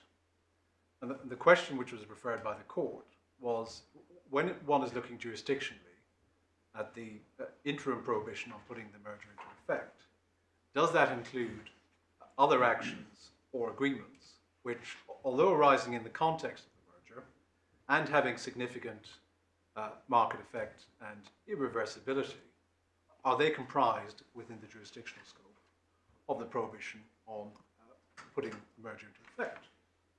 And the court says loud and clear that the criterion of impact on the competitive structure, irreversibility, are not relevant criteria. One has to focus on the direct implementation of the integration of the target. It is a narrow definition. And But as you say, you're dealing with with a prohibition, not with an interim measure. Well, the prohibition is an interim measure. It is an interim prohibition on putting the concentration into effect. Well, but it's a completely different context, isn't it? And what they're considering is whether or not, in paragraph 50, is whether or not market effects are enough to bring it within Article 7. This has got nothing whatsoever to do with the scope of preemptive action in the UK legislation, because this is, by definition, there won't be preemptive action, because this is a regime which requires the granting of permission to merge at all.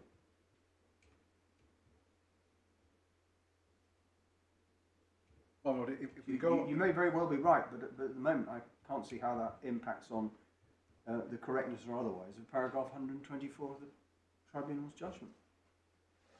well, it's a response to my Lord Master of the Rolls' point, which is, well, why doesn't merger control law extend to any and all impacts on the competitive structure of the market? Because that is the function of merger control law.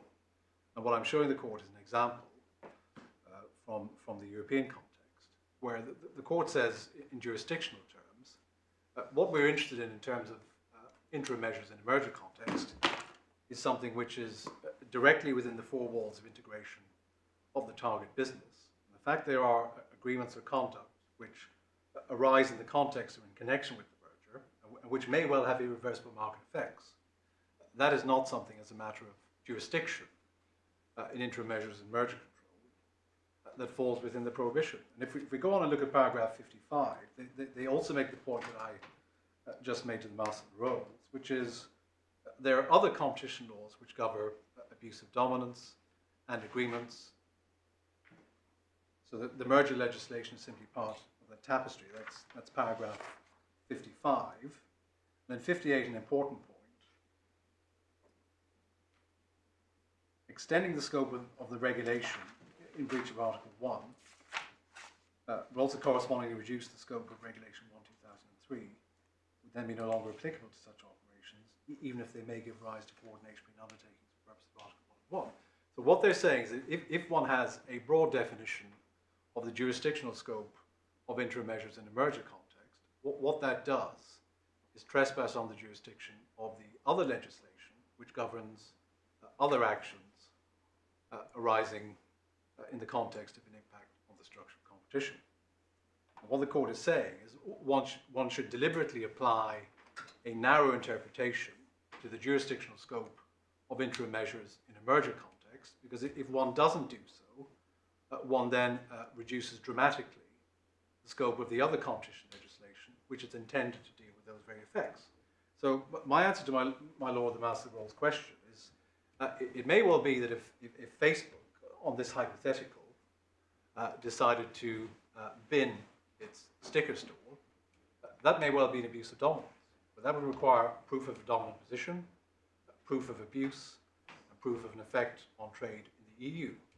And what one cannot do in my submission is use the interim measures powers in a merger context as a sort of quick and dirty way to achieve, on a purely interim basis, what one could only achieve by applying other aspects and other conditions of the competition legislation. And I also make the point that, rhetorically, well, what would be the point on an interim basis of stopping this type of action if, by way of a final remedy, subject to compliance with the laws of abuse of dominance, there would be nothing stopping Facebook in any event from binning its sticker store? It would be utterly pointless. You see, Mr. O'Donnell, if you stand back from this, you are constructing, if I may say so, a very interesting approach to the entirety of competition law and control of antitrust, effectively. But this isn't about the construction of a very limited intended action to prevent something being done which preempts the later position. And the whole idea is that there is an interim enforcement order, derogations quickly granted, parties cooperating, and the thing moves forward. This is not about a complete seismic change to anything. And it's all brought about by what the tribunal found was Facebook's fault, a failure properly to engage with the process.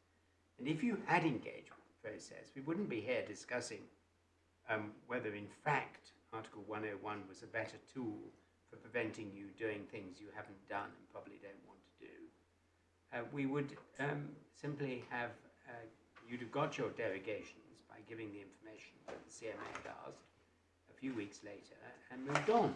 But instead of which you elevate the whole process because of your, if I may say so, the intransigence that the tribunal found, you elevate the whole process to give it a status within the competition regime it doesn't deserve.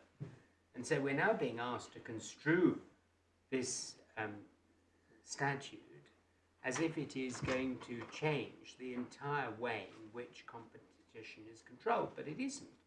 In 99.9% of cases, people who've taken the risk, the commercial risk of entering into a merger without seeking clearance in advance for it, will then realise once the competition authority comes forward and says, sorry chaps, we actually want to look at this, that they will have to comply with an IEO and only get derogations that the authority is prepared to grant. But what you're doing is asking us to look at this, by looking at this authority, we're looking at something completely different, in a completely different regime. And, you know, we're miles away from the words of Section 72A. Well, in my submission, I mean, the Part 3 of the Act is one section dealing with mergers. Part 4 of the same legislation deals with market investigation. Yes. Now, one has to look at this statute and the other parts of competition legislation in an integrated and intelligent manner. Well, of course. And there is a fundamental question which is raised by paragraph 124. I mean, this point, impact on the competitive structure of the market, comes out of nowhere. And there is a fundamentally important legal question as to whether, if one looks at the competition legislation as a whole, it is legitimate as a jurisdictional matter that the CMA, by essentially the happenstance of reviewing this acquisition also acquires effectively a global power to freeze all markets everywhere in the world, subject to a derogation procedure, which in my submission has been incredibly slow and bureaucratic. And that is a fundamental legal question. And that is the question the court needs to decide. And the point I'm making, which is reinforced in spades by Ernst & Young, is that merely talking about irreversibility or an effect on the structure of competition, that does not give you jurisdiction as a matter of interim measures and merger control. And in fact, what the court says loud and clear is the fact that these irreversible market effects arise in connection with, which is the CMA's formulation, or ancillary or preparatory to a merger, is not a reason why they fall within the scope of the merger powers. And in fact, there would be a fundamental objection were they to do so, because it would expand, it would lead to the interim jurisdiction in merger control becoming much, much broader than the strict conditions which would be applied to unilateral conduct and agreements in other parts of the competition legislation. And indeed, it would have a perverse effect that the interim powers in a merger context would vastly exceed even the market investigation powers of the CMA in Part 4 of the Enterprise Act as well. So in my submission, one has to tackle the point in paragraph 124 head on. Where does this impact on the competitive structure of the market come from? We say it comes from nowhere. There is no reasoning in there. There's no reference to any of the statutory materials. There's no reference to authority that is on point. The only authority that seems to me remotely on point is dead against the CMA, the tribunal. And one has to apply a proper exercise in interpretation in understanding the meaning of Section 72. And that cannot simply be divorced from the rest of the Act or the rest of the competition legislation. I mean, the problem, I think, here is that this business that you've acquired, I mean, I understand how small it is in comparison to Facebook, but the business you've acquired is very integral to all the aspects of Facebook's business. Not because it's a large percentage, but because it has ramifications, tentacles, that reach into WhatsApp, reach into Snapchat, reach into Instagram, into every aspect of where Facebook is operating in the market.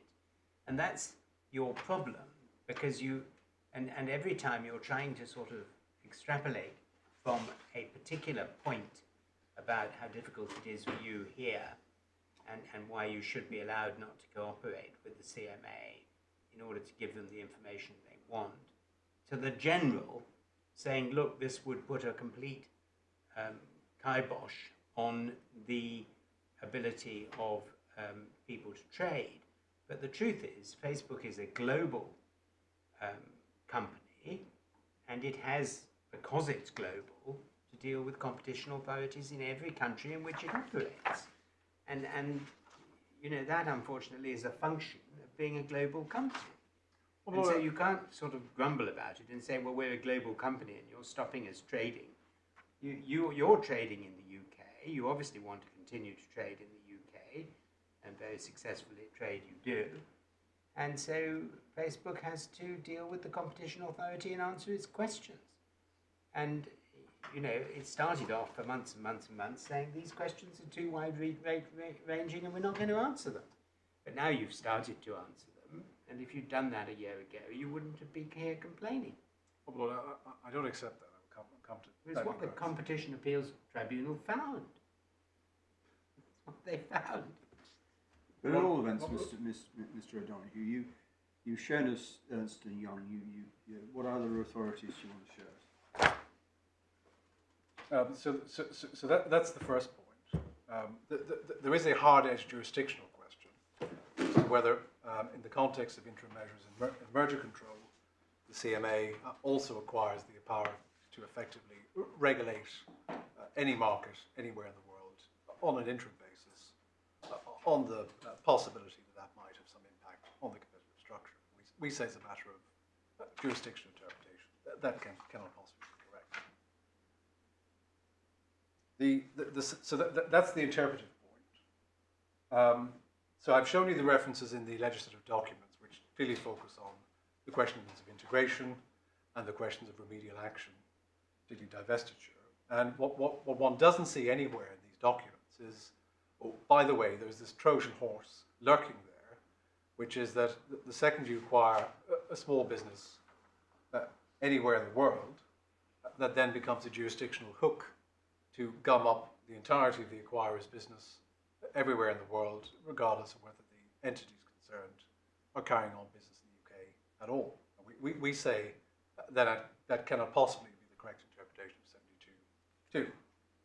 Now, the second point we wish to make on Power 124 is that it would mean that the CMA's interim powers in a merger context are wider than its final powers. This is the second of 6 points.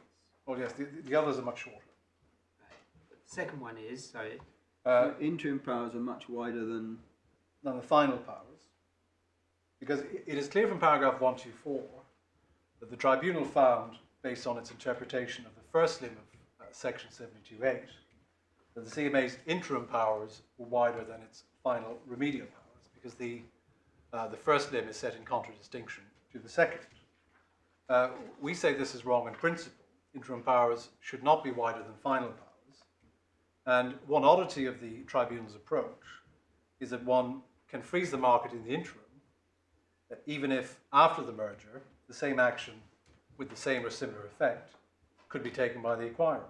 And it's hard to see the point, therefore, freezing the market on an interim basis if you can do nothing about it in the end. But where do you get the general principle that interim measures shouldn't be wider than final powers? Because I could certainly think of some examples where they are. Well, it's important in my submission not to lie the distinction between two things.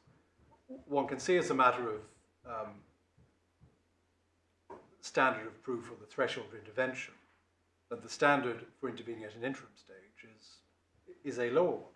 It's a provisional one. But in terms of remedial powers, I mean, if one, for example, were seeking an interim injunction and the injunction sought went further than the final relief the court could grant, that would be problematic in principle. So if for example... I don't think that's right. For example, the courts quite often freeze assets of parties where it's unsure exactly who the owner is. And in a whole string of authorities, it's recognised the court has got power to freeze things, to preserve subsequent claims. Well, if one took, for example, a procurement competition, and I sought by way of an interim remedy, I'm one of two bidders, I want the contract to be awarded to me. That would clearly not be a proper interim order because there would still be a competition to be No, had. but here nobody's saying there's an interim order, you can order divestiture. These are orders which are designed to preserve the position so that the full powers at the end of the day will be available and effective.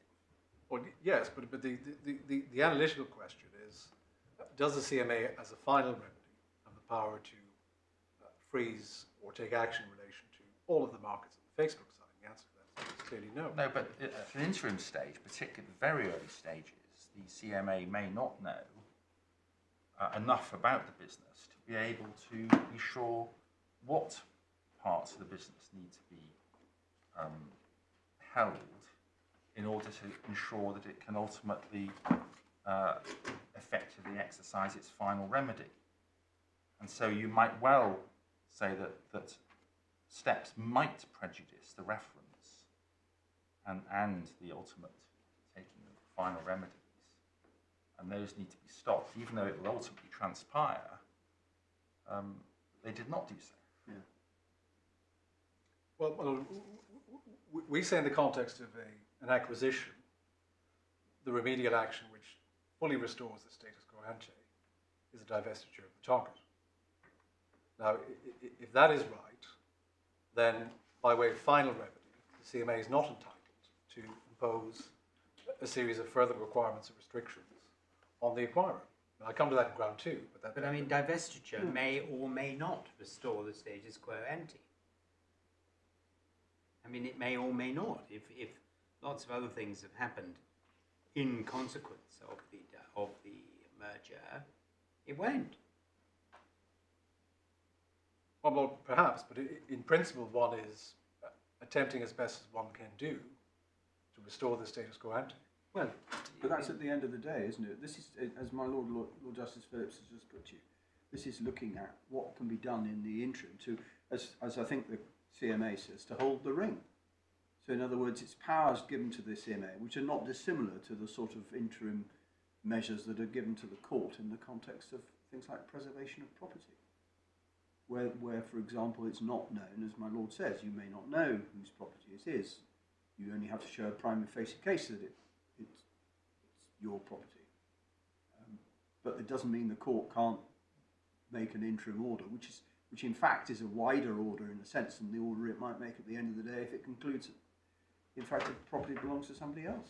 Well, It's the apples and pears thing again, it seems to me.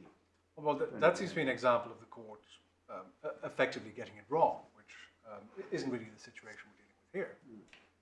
I mean, the fundamental point remains, is it the case, by way of a final remedy, that it is open to the CMA to take a series of actions in relation to the entirety of Facebook's business on the acquirer side? The answer to that question is emphatically no.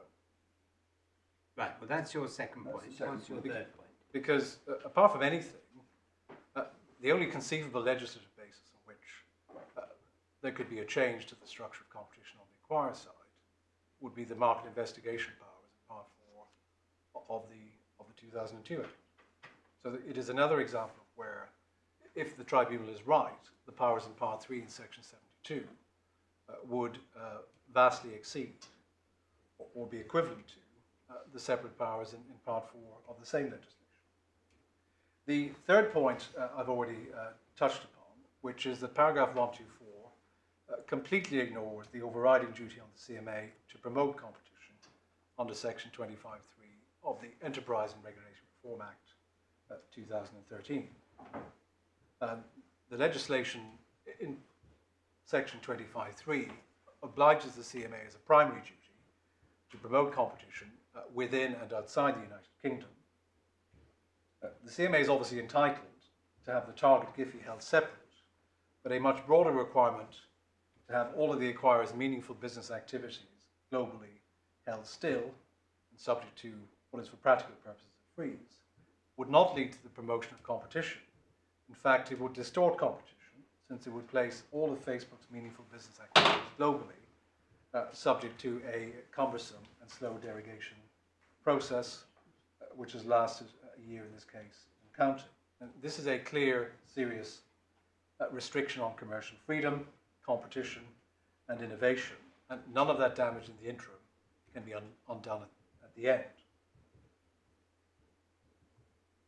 And the court has my point that Facebook is a highly innovative company and operating in markets where speed is of the essence and where a first mover advantage, which is lost, may be hard or even impossible to rectify at a later stage. But in considering the meaning of Section 72, the tribunal makes no reference to the point that its interpretation and the CMA's is contrary to the primary duty of the CMA to promote competition.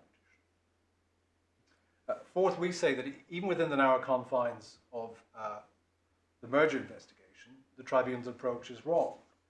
This is because under the statutory scheme, a merger is presumptively lawful until the CMA ultimately demonstrates that it would result in a significant lessening of competition. Thus, there is akin to a presumption of legality attaching to a merger. It is lawful unless the CMA proves to the requisite legal standard that it would result in a substantial lessening of competition. Can I just quickly give the court an authority for that? It's the CK Telecoms case. Authorities to tab 20, please.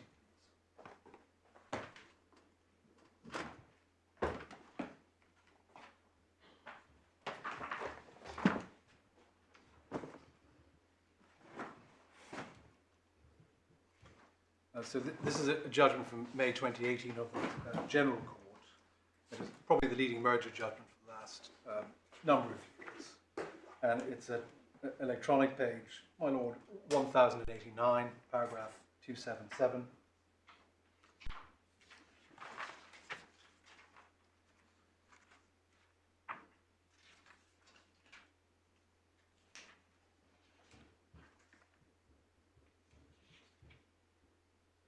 It says any concentration will lead to efficiencies. So which page, which paragraph? 277, middle of the page. Any consideration will lead to efficiencies. Those efficiencies stem in particular from the rationalization, integration of production distribution processes. That entity will generally eliminate duplicate structures in production distribution chains, will deploy members of staff, make them redundant. Depending on the circumstances, these rationalization efforts may lead the merged entity to lower its prices. So there is a presumption of legality as a matter of merger control law attaching to mergers. And by contrast, the tribunal starts from the opposite position. That any meaningful business decision taken by Facebook could potentially change the competitive structure, and so must be prohibited unless and until Facebook engages in a lengthy process of proving a negative set against a nebulous standard that is not only not set out anywhere in the legislation, but neither the tribunal nor the CMA has ever sought to explain. Fifth point, penultimate, the tribunal's test is wholly unworkable. It concerns action that has the potential to affect the competitive structure of the market. But which markets? It would be necessary to define the relevant markets, and this runs into two fundamental problems. The first is that even now, well into phase 2, the CMA has still not reached a final position on the issues of market definition. Now, of course, we don't criticize them for that.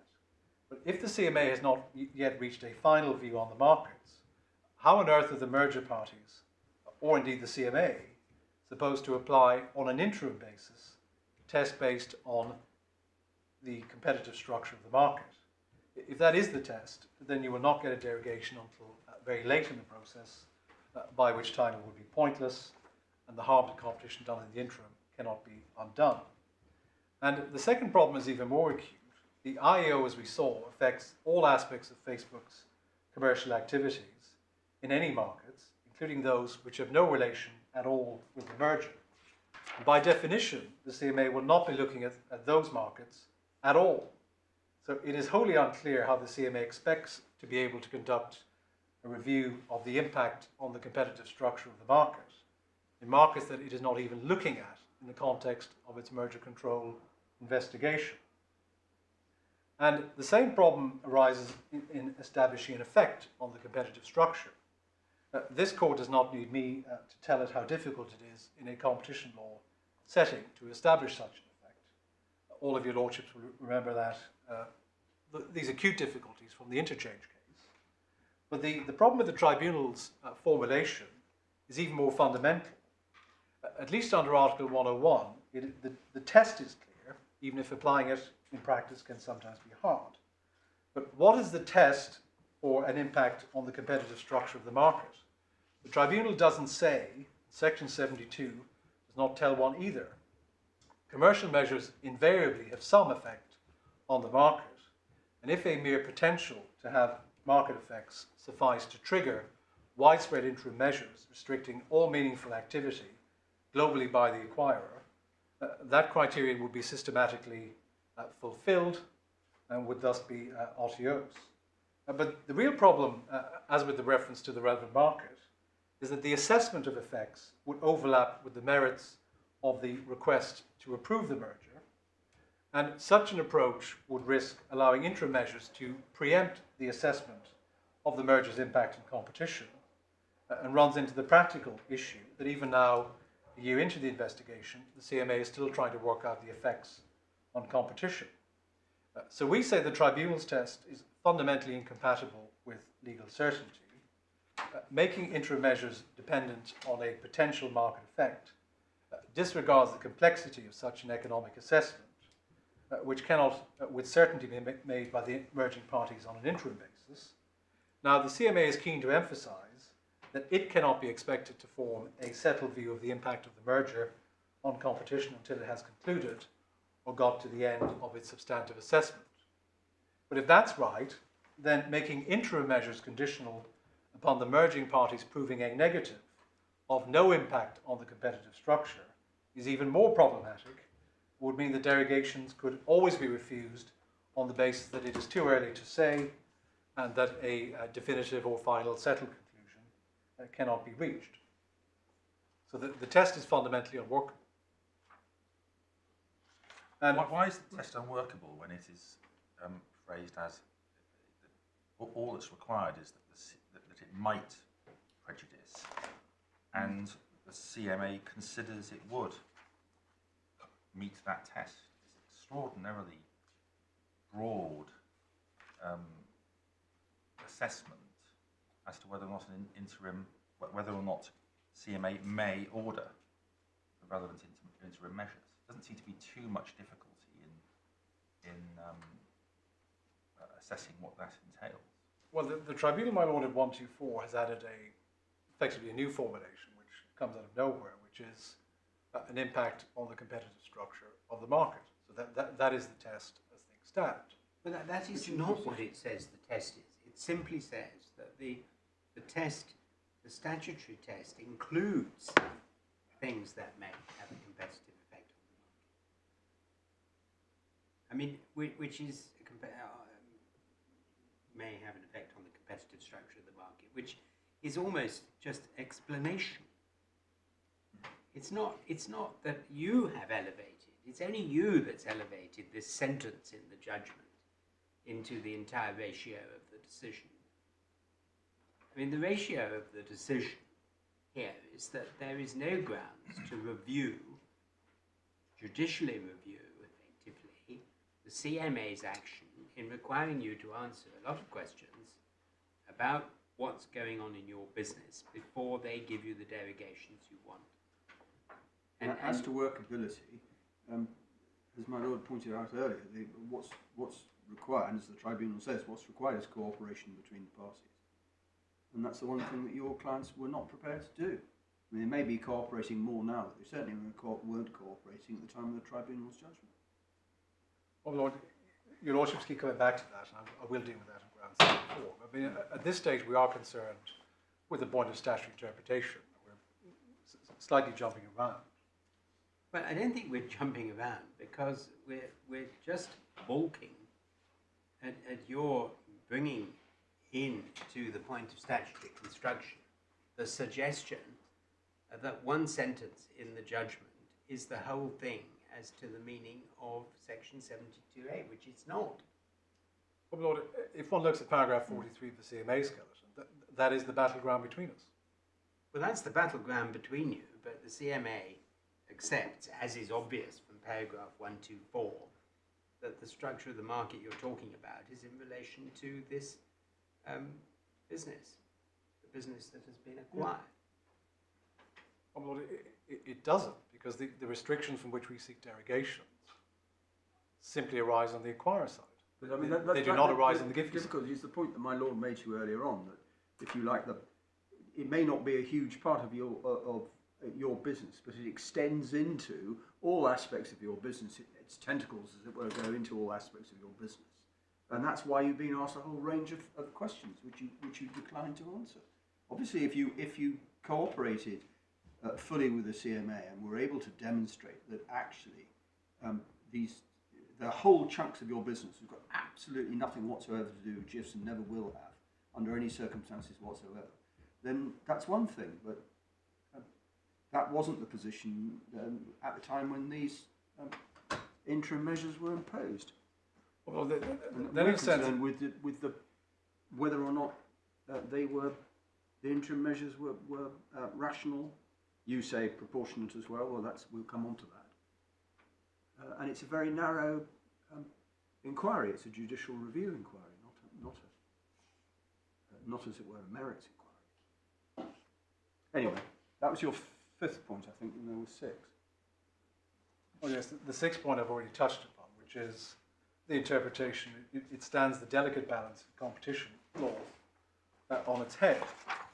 And if the tribunal were right in its findings on the scope of section 72.2, then the CMA's interim powers in a merger case would vastly exceed even the sum of the total of all of its other final competition law powers. That's the same as your second point, isn't it?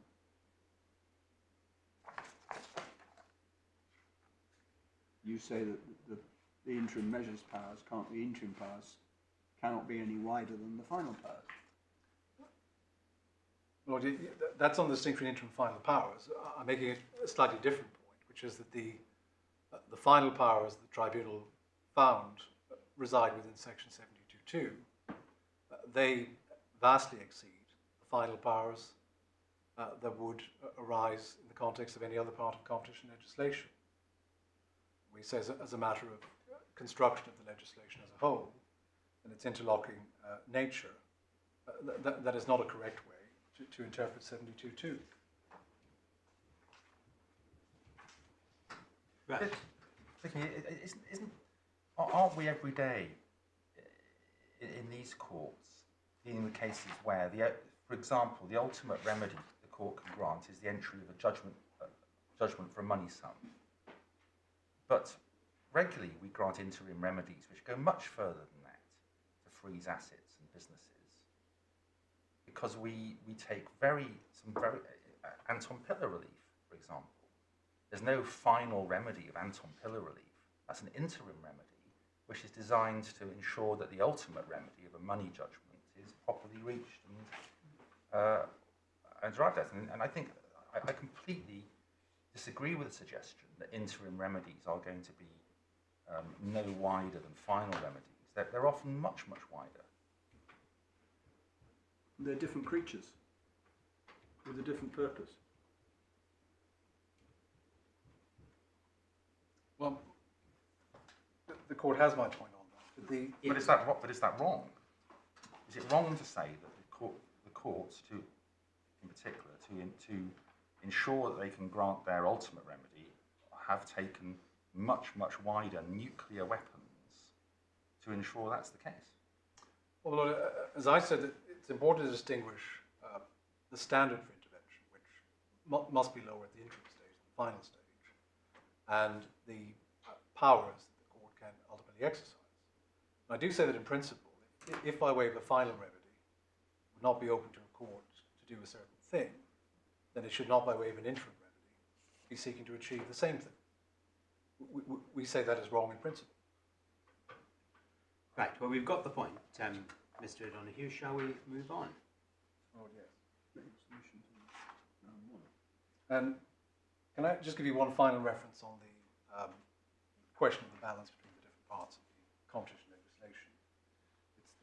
It's the ICE case, which is in the First Authorities Bundle, tab 50.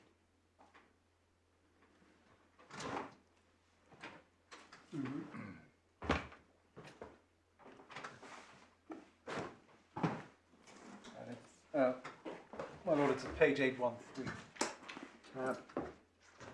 Tab 50.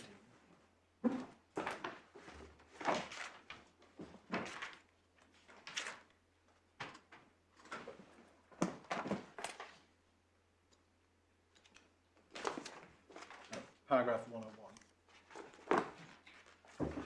101. Oh, yes.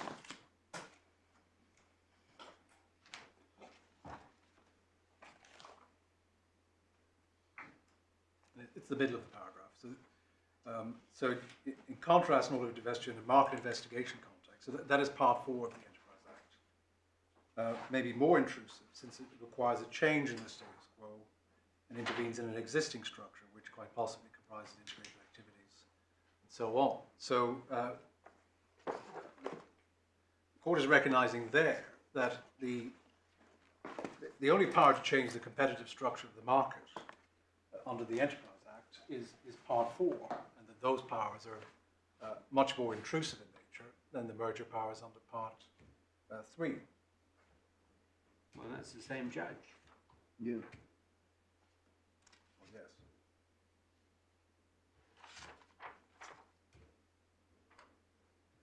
Right.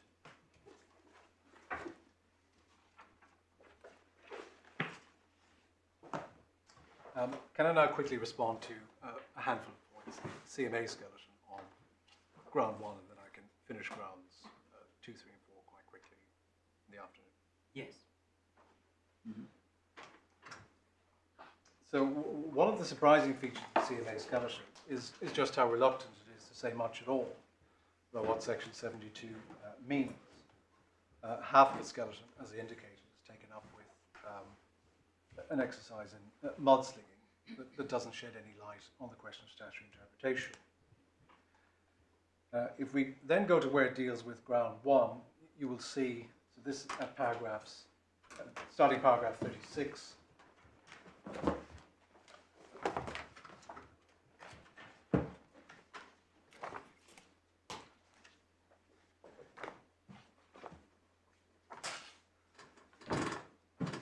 So it makes 4 points.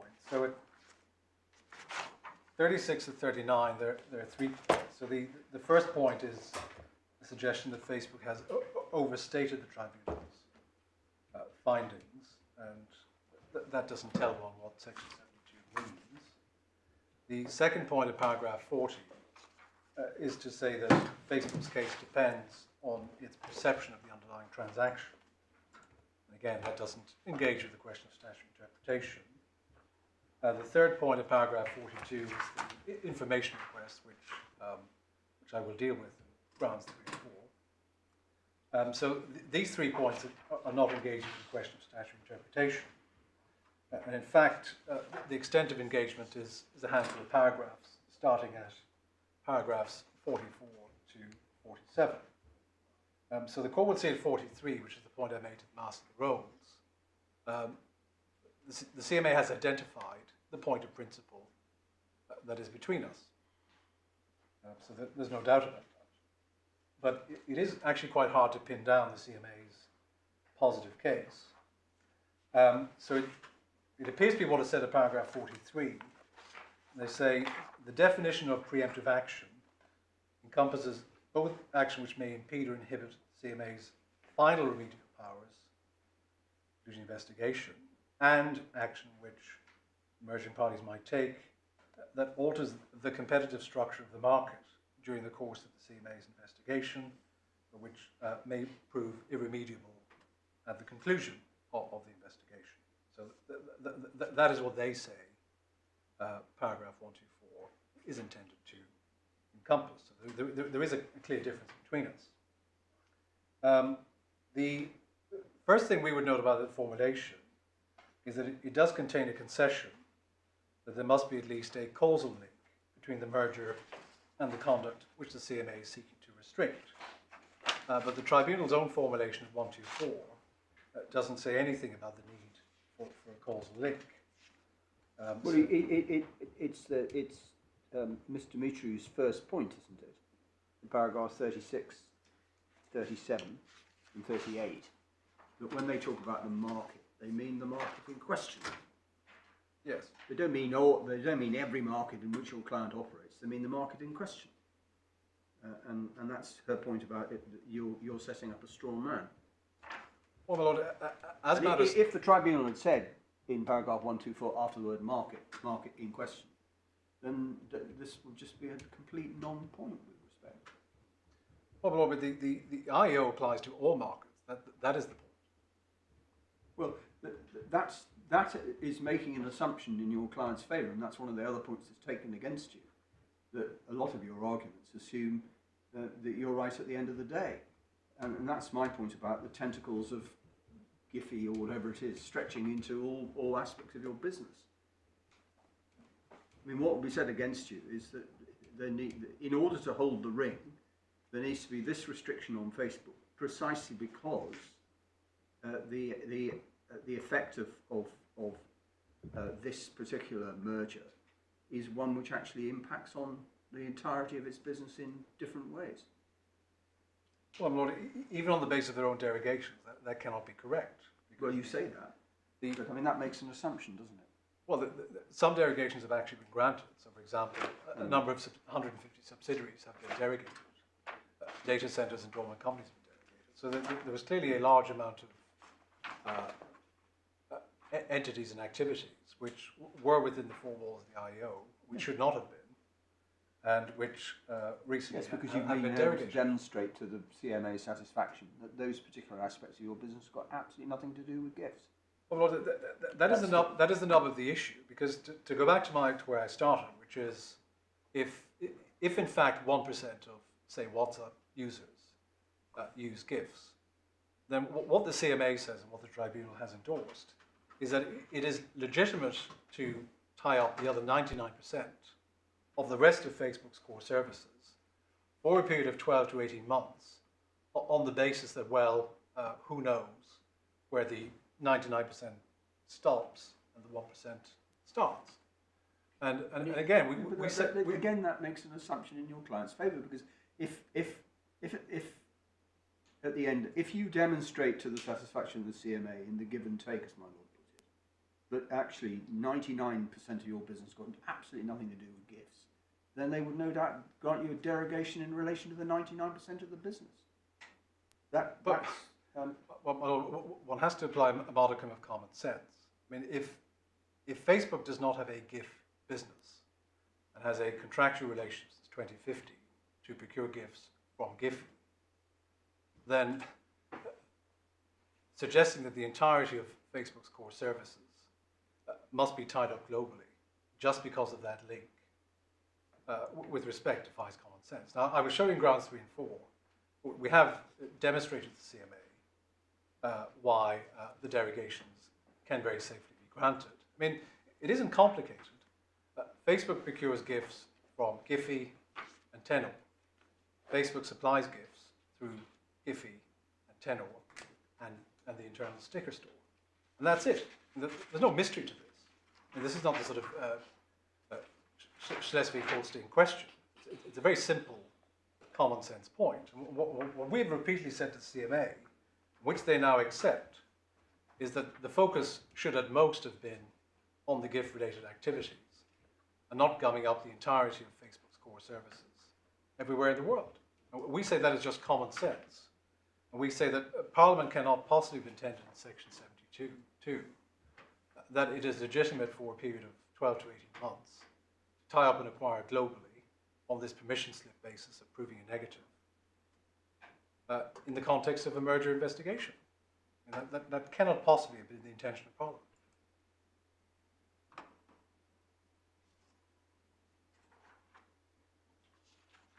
Mm-hmm.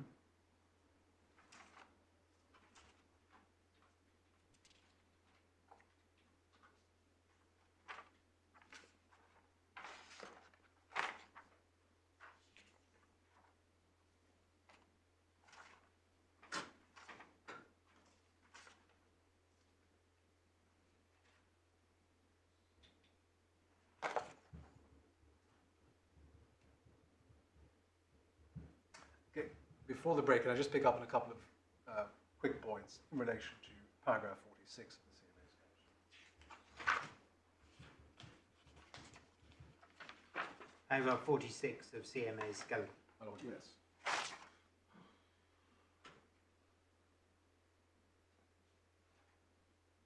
So one of the criticisms the CMA makes is, well, your test based on remedies would be hard to apply.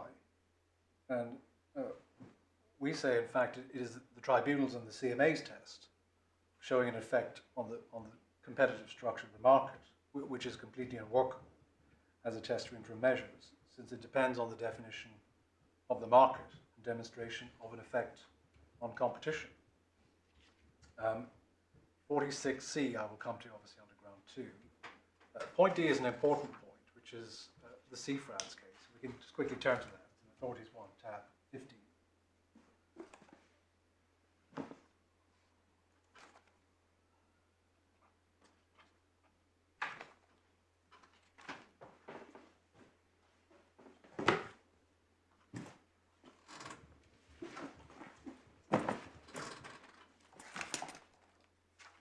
Okay, which tab is it?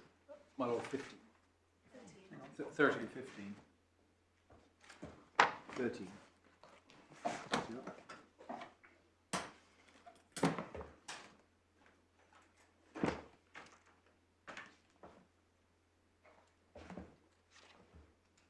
So this is an important authority. Now, as the court can see from the head note, I mean, the reason this is important is that this is the only reference to authority the CMA has given, and the tribunal, for supporting the notion that it can regulate the process of rivalry or the structure of competition by way of interim measures in a merger context. But we say it's a clear misreading of the judgment.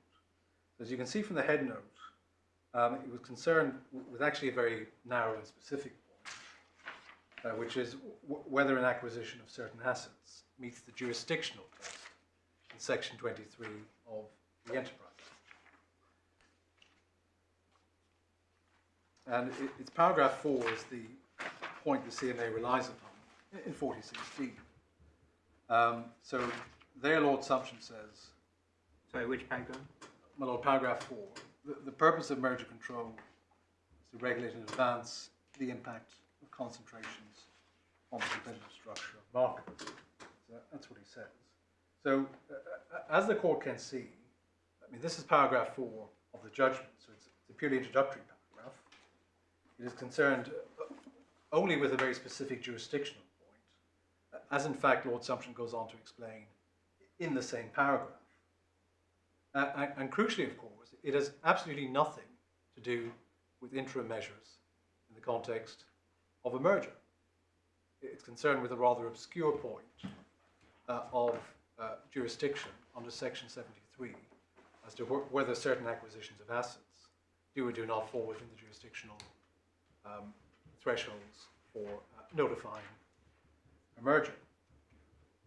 So if this is the genesis of the point that merger control law, including interim measures, allows the CMA to regulate the structure of competition on a generalized basis, with respect, it has nothing to do with any of them.